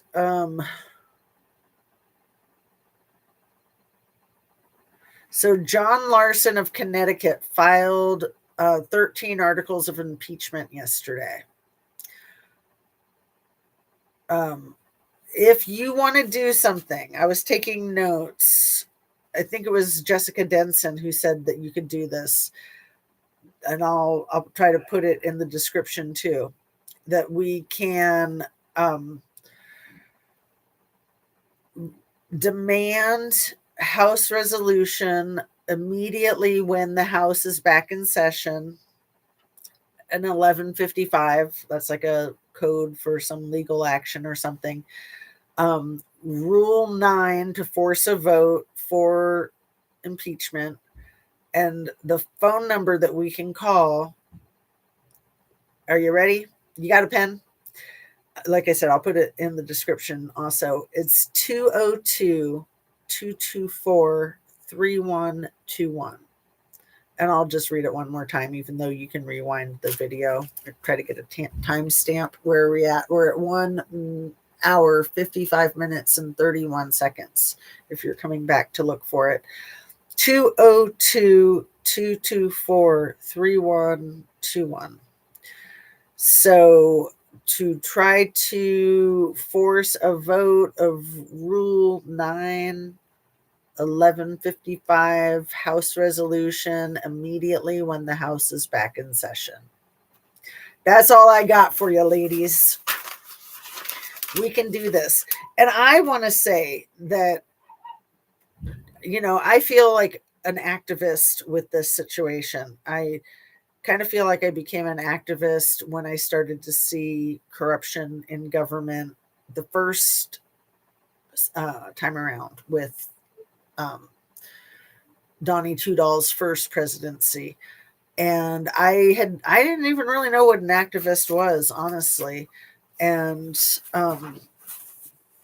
yeah, I think that doing whatever it is that you can do, and if that is doing nothing, just do what you do, like paying attention to the things that you pay attention to, talking to people that you want to talk about these things with.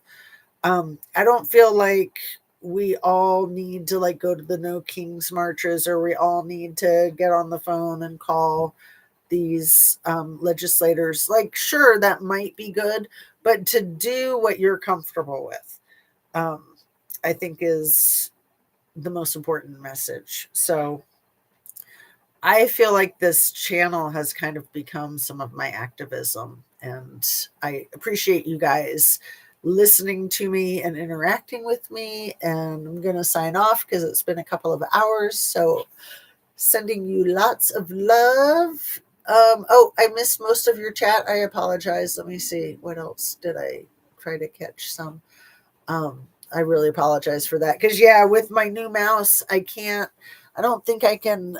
Oh, no, I can. I could have done that. I'm sorry. I could have scrolled it with my thumb. So now I know I can do both. Because, the mouse, rolls it, way too fast. But I didn't know that I could go back and forth. I thought if I was using the mouse that the touch screen wouldn't work. So let me see what I missed here at the end. They'll find the cave because it's on the map. They have businesses down there. Jazz missed most of my chat. Patricia, I'm so sorry. Just now. Okay, so let me try to do it then. I'll have to check it out. This was a good one. Oh, you guys are the best. I appreciate you so much. So let's see. Patricia. Let's see what I missed. What weapons do you use, Billy, or do you trap them? I would say the same thing. Oh, rabbits? Wabbits? Let's see. You never know. Okay, so we're getting out of the the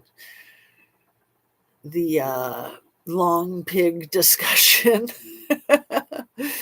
And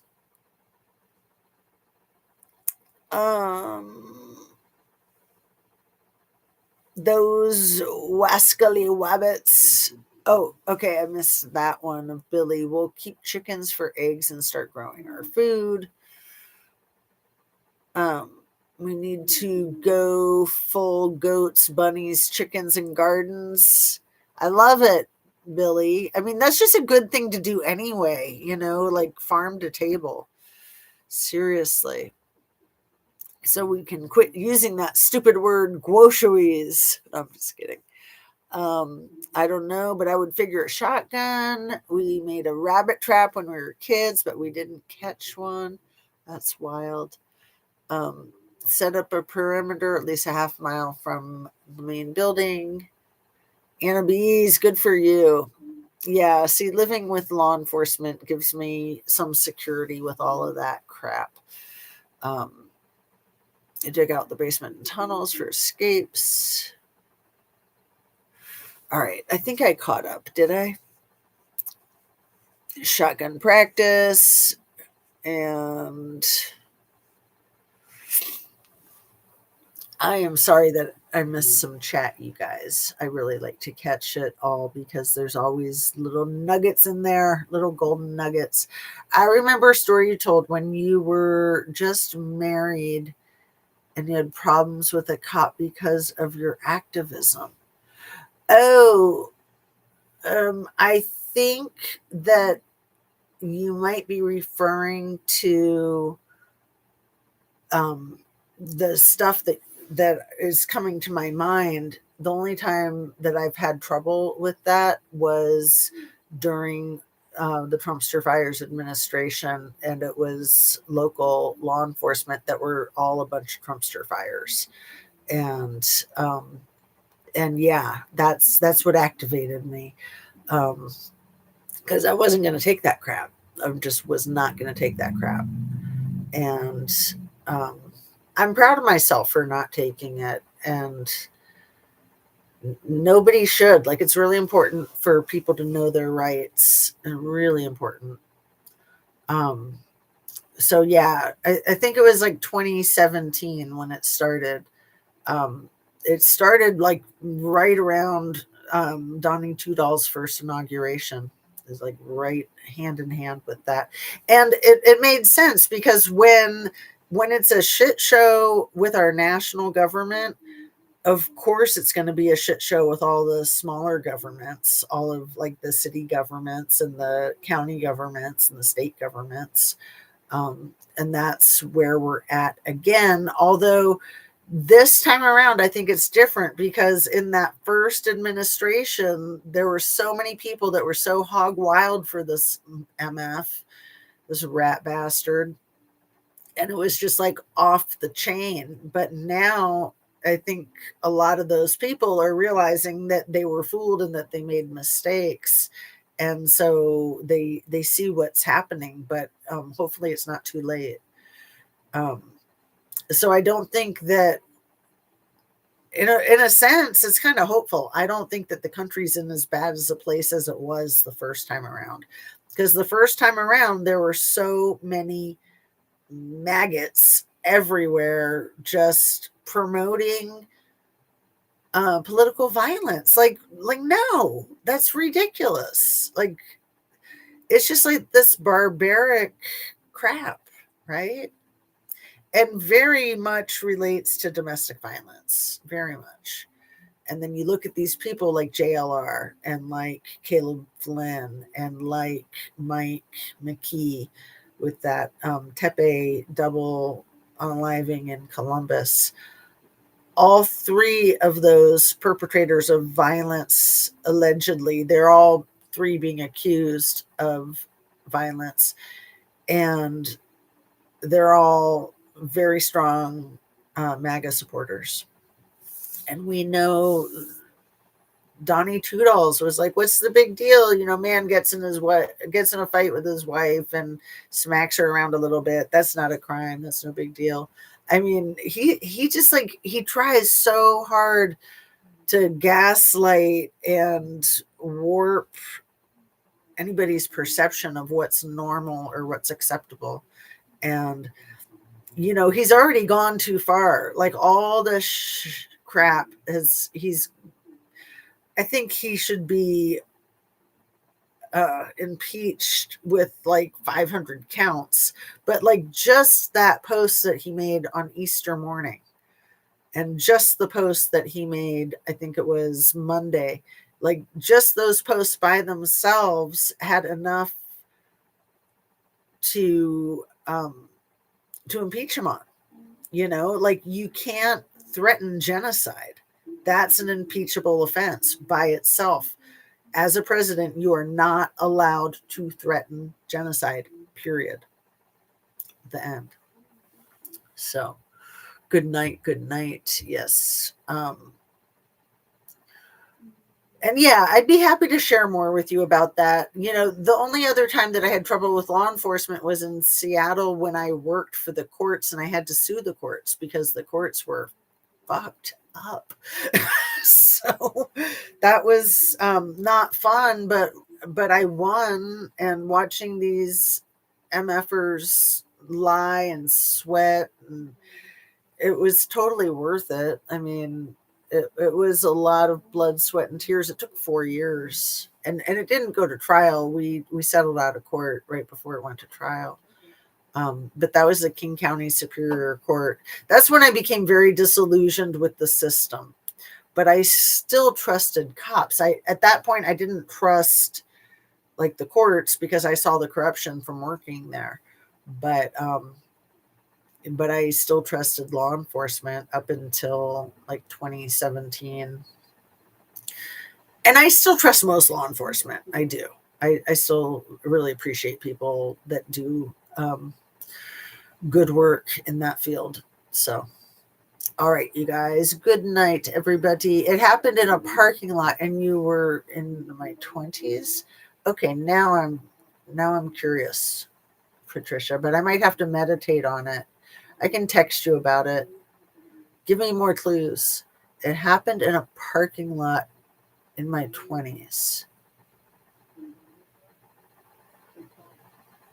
With law enforcement?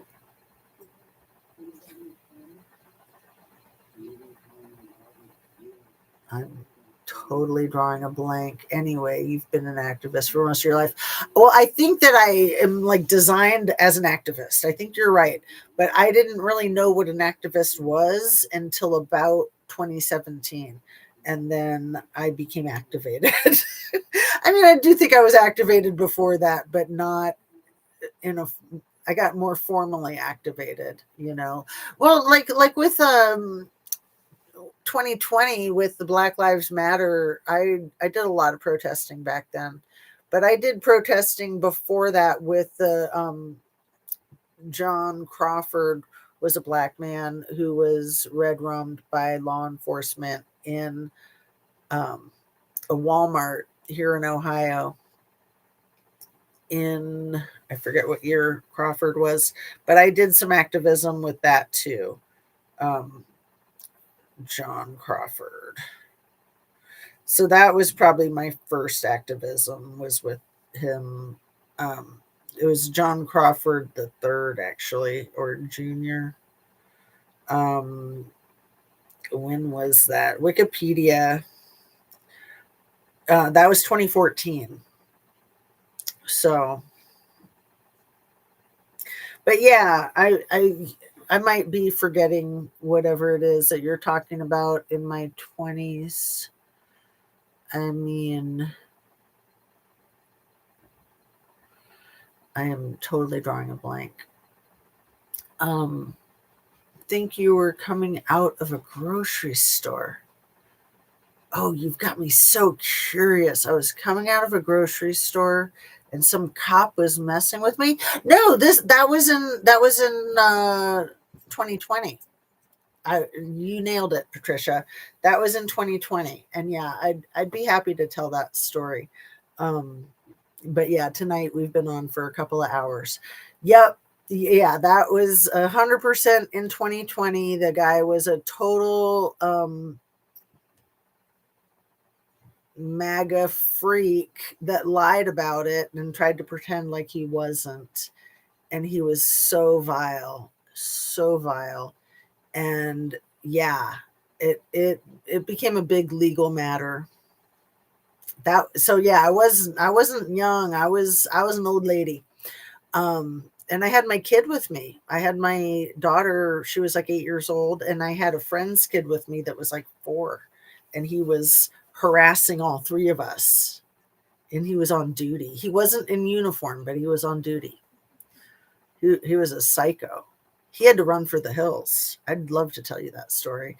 I mean, I've been really, I've kept it on the down low just because it is a personal thing, but yeah, I wasn't newly married. So, but yeah, coming out of the grocery store, it was a huge, huge situation.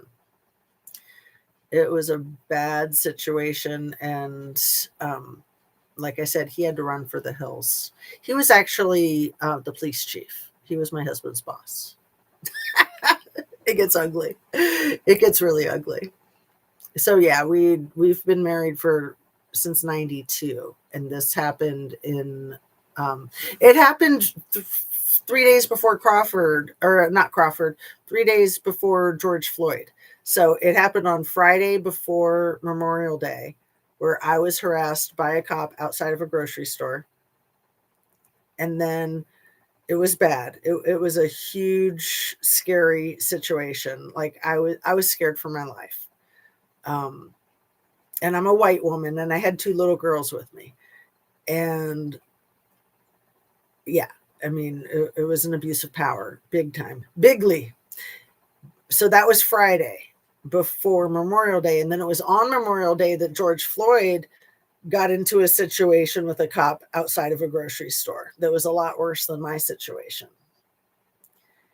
And so I always related to George Floyd a lot and felt very privileged as a white woman. I didn't get the treatment that George Floyd got, but I wouldn't put it past that MF. Like, he would have loved to have done that, and he would have if he could have. So yeah. And he really wanted to mess with my marriage too. He really wanted to mess with my husband. He kind of made, I think he tried to make people think that he and I had a thing. I think that's part of what his psychopathology was. But he was really psycho. And like I said, he had to run for the hills. He painted himself into a corner and he disappeared. He resigned shortly thereafter. So it has a happy ending. Kind of. I mean, it was really bad. It was really bad. So yeah, I'll think about how to present that and talk about it in a live, because I've thought about it and I thought, it needs to be talked about. So thank you, Patricia, for remembering all that. And yeah. Okay, but there might be another story. No, I think it's the only one. But yeah, we'll meditate on it. But yeah, I mean, that was the whole thing with the grocery store. I was trying to go into the grocery store and he was interfering. Such a rat bastard. Oh yeah, that is the story. Okay, good. I'm glad. Yep. I can text you about it too, because I don't want to share all the details publicly. But everybody that's in this chat, I could always make it like a private thing too. I mean, everybody who's in the chat is allowed to know all the details. But yeah, what a psychotic bastard. Total abuse of power. He tried to run me over twice, not that day, but he accused me of trying to run him over that day. After all the harassment, he then alleged that I tried to run him over, but like his dash cam wasn't working, but it would have been. And there would have been like surveillance from the bank too, because it was right by a bank, where he said I tried to run him over, but he jumped out in front of my car. That's a really good thing to end on. He jumped out in front of my car and I slammed on my brakes because I thought if I'm moving at all and he touches my car, he's going to say that I tried to use it as a weapon. So I came to a complete stop. I rolled down my window and I said, "What the fuck do you think you're doing?" And he was so shocked. He didn't touch my car. He didn't know what to do because he wasn't expecting me to curse at him and to come to a complete stop. So then I went straight home from there, and I was scared. I was scared that he was going to try to intercept me before I got home. And so even when I got home, like I felt like I was safe because again, I had the 2 little kids with me. I still thought he could come to my house and arrest me and say whatever he wanted to say. And he didn't, but he did a lot of shenanigans. But he tried to run me over in front of my house on a different occasion. And we have surveillance cameras at our house. And he also did a dangerous maneuver with me in front of the kids' school at drop off. And that was also on surveillance camera. So he really painted himself into a corner. And then he tried to say that I did that to him. And it's like, if I had tried to do anything like that to him, obviously he would have arrested me on the spot, right? I mean, come on. Come on. All right. So yeah, you hit the jackpot, baby. Thank you. This has been very therapeutic. What a mofo. You cannot abuse your power just because you're a white dude. I mean, okay, one more story. It's 2 hours and 16 minutes. Or maybe I'll save it because it's a whole racial thing where he tried to pretend that he like scared off a Ku Klux Klansman wizard. But it was all made up. It was all like staged and fabricated. Like he was friends with the guy, and it was obvious, and it was hilarious. So I'll see what kind of that is the story. This is the story. I don't think I've ever mentioned anything about the KKK wizard.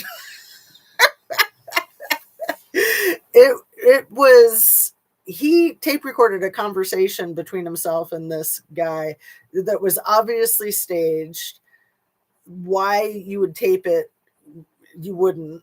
And then why you would take that tape and share it with people, you wouldn't.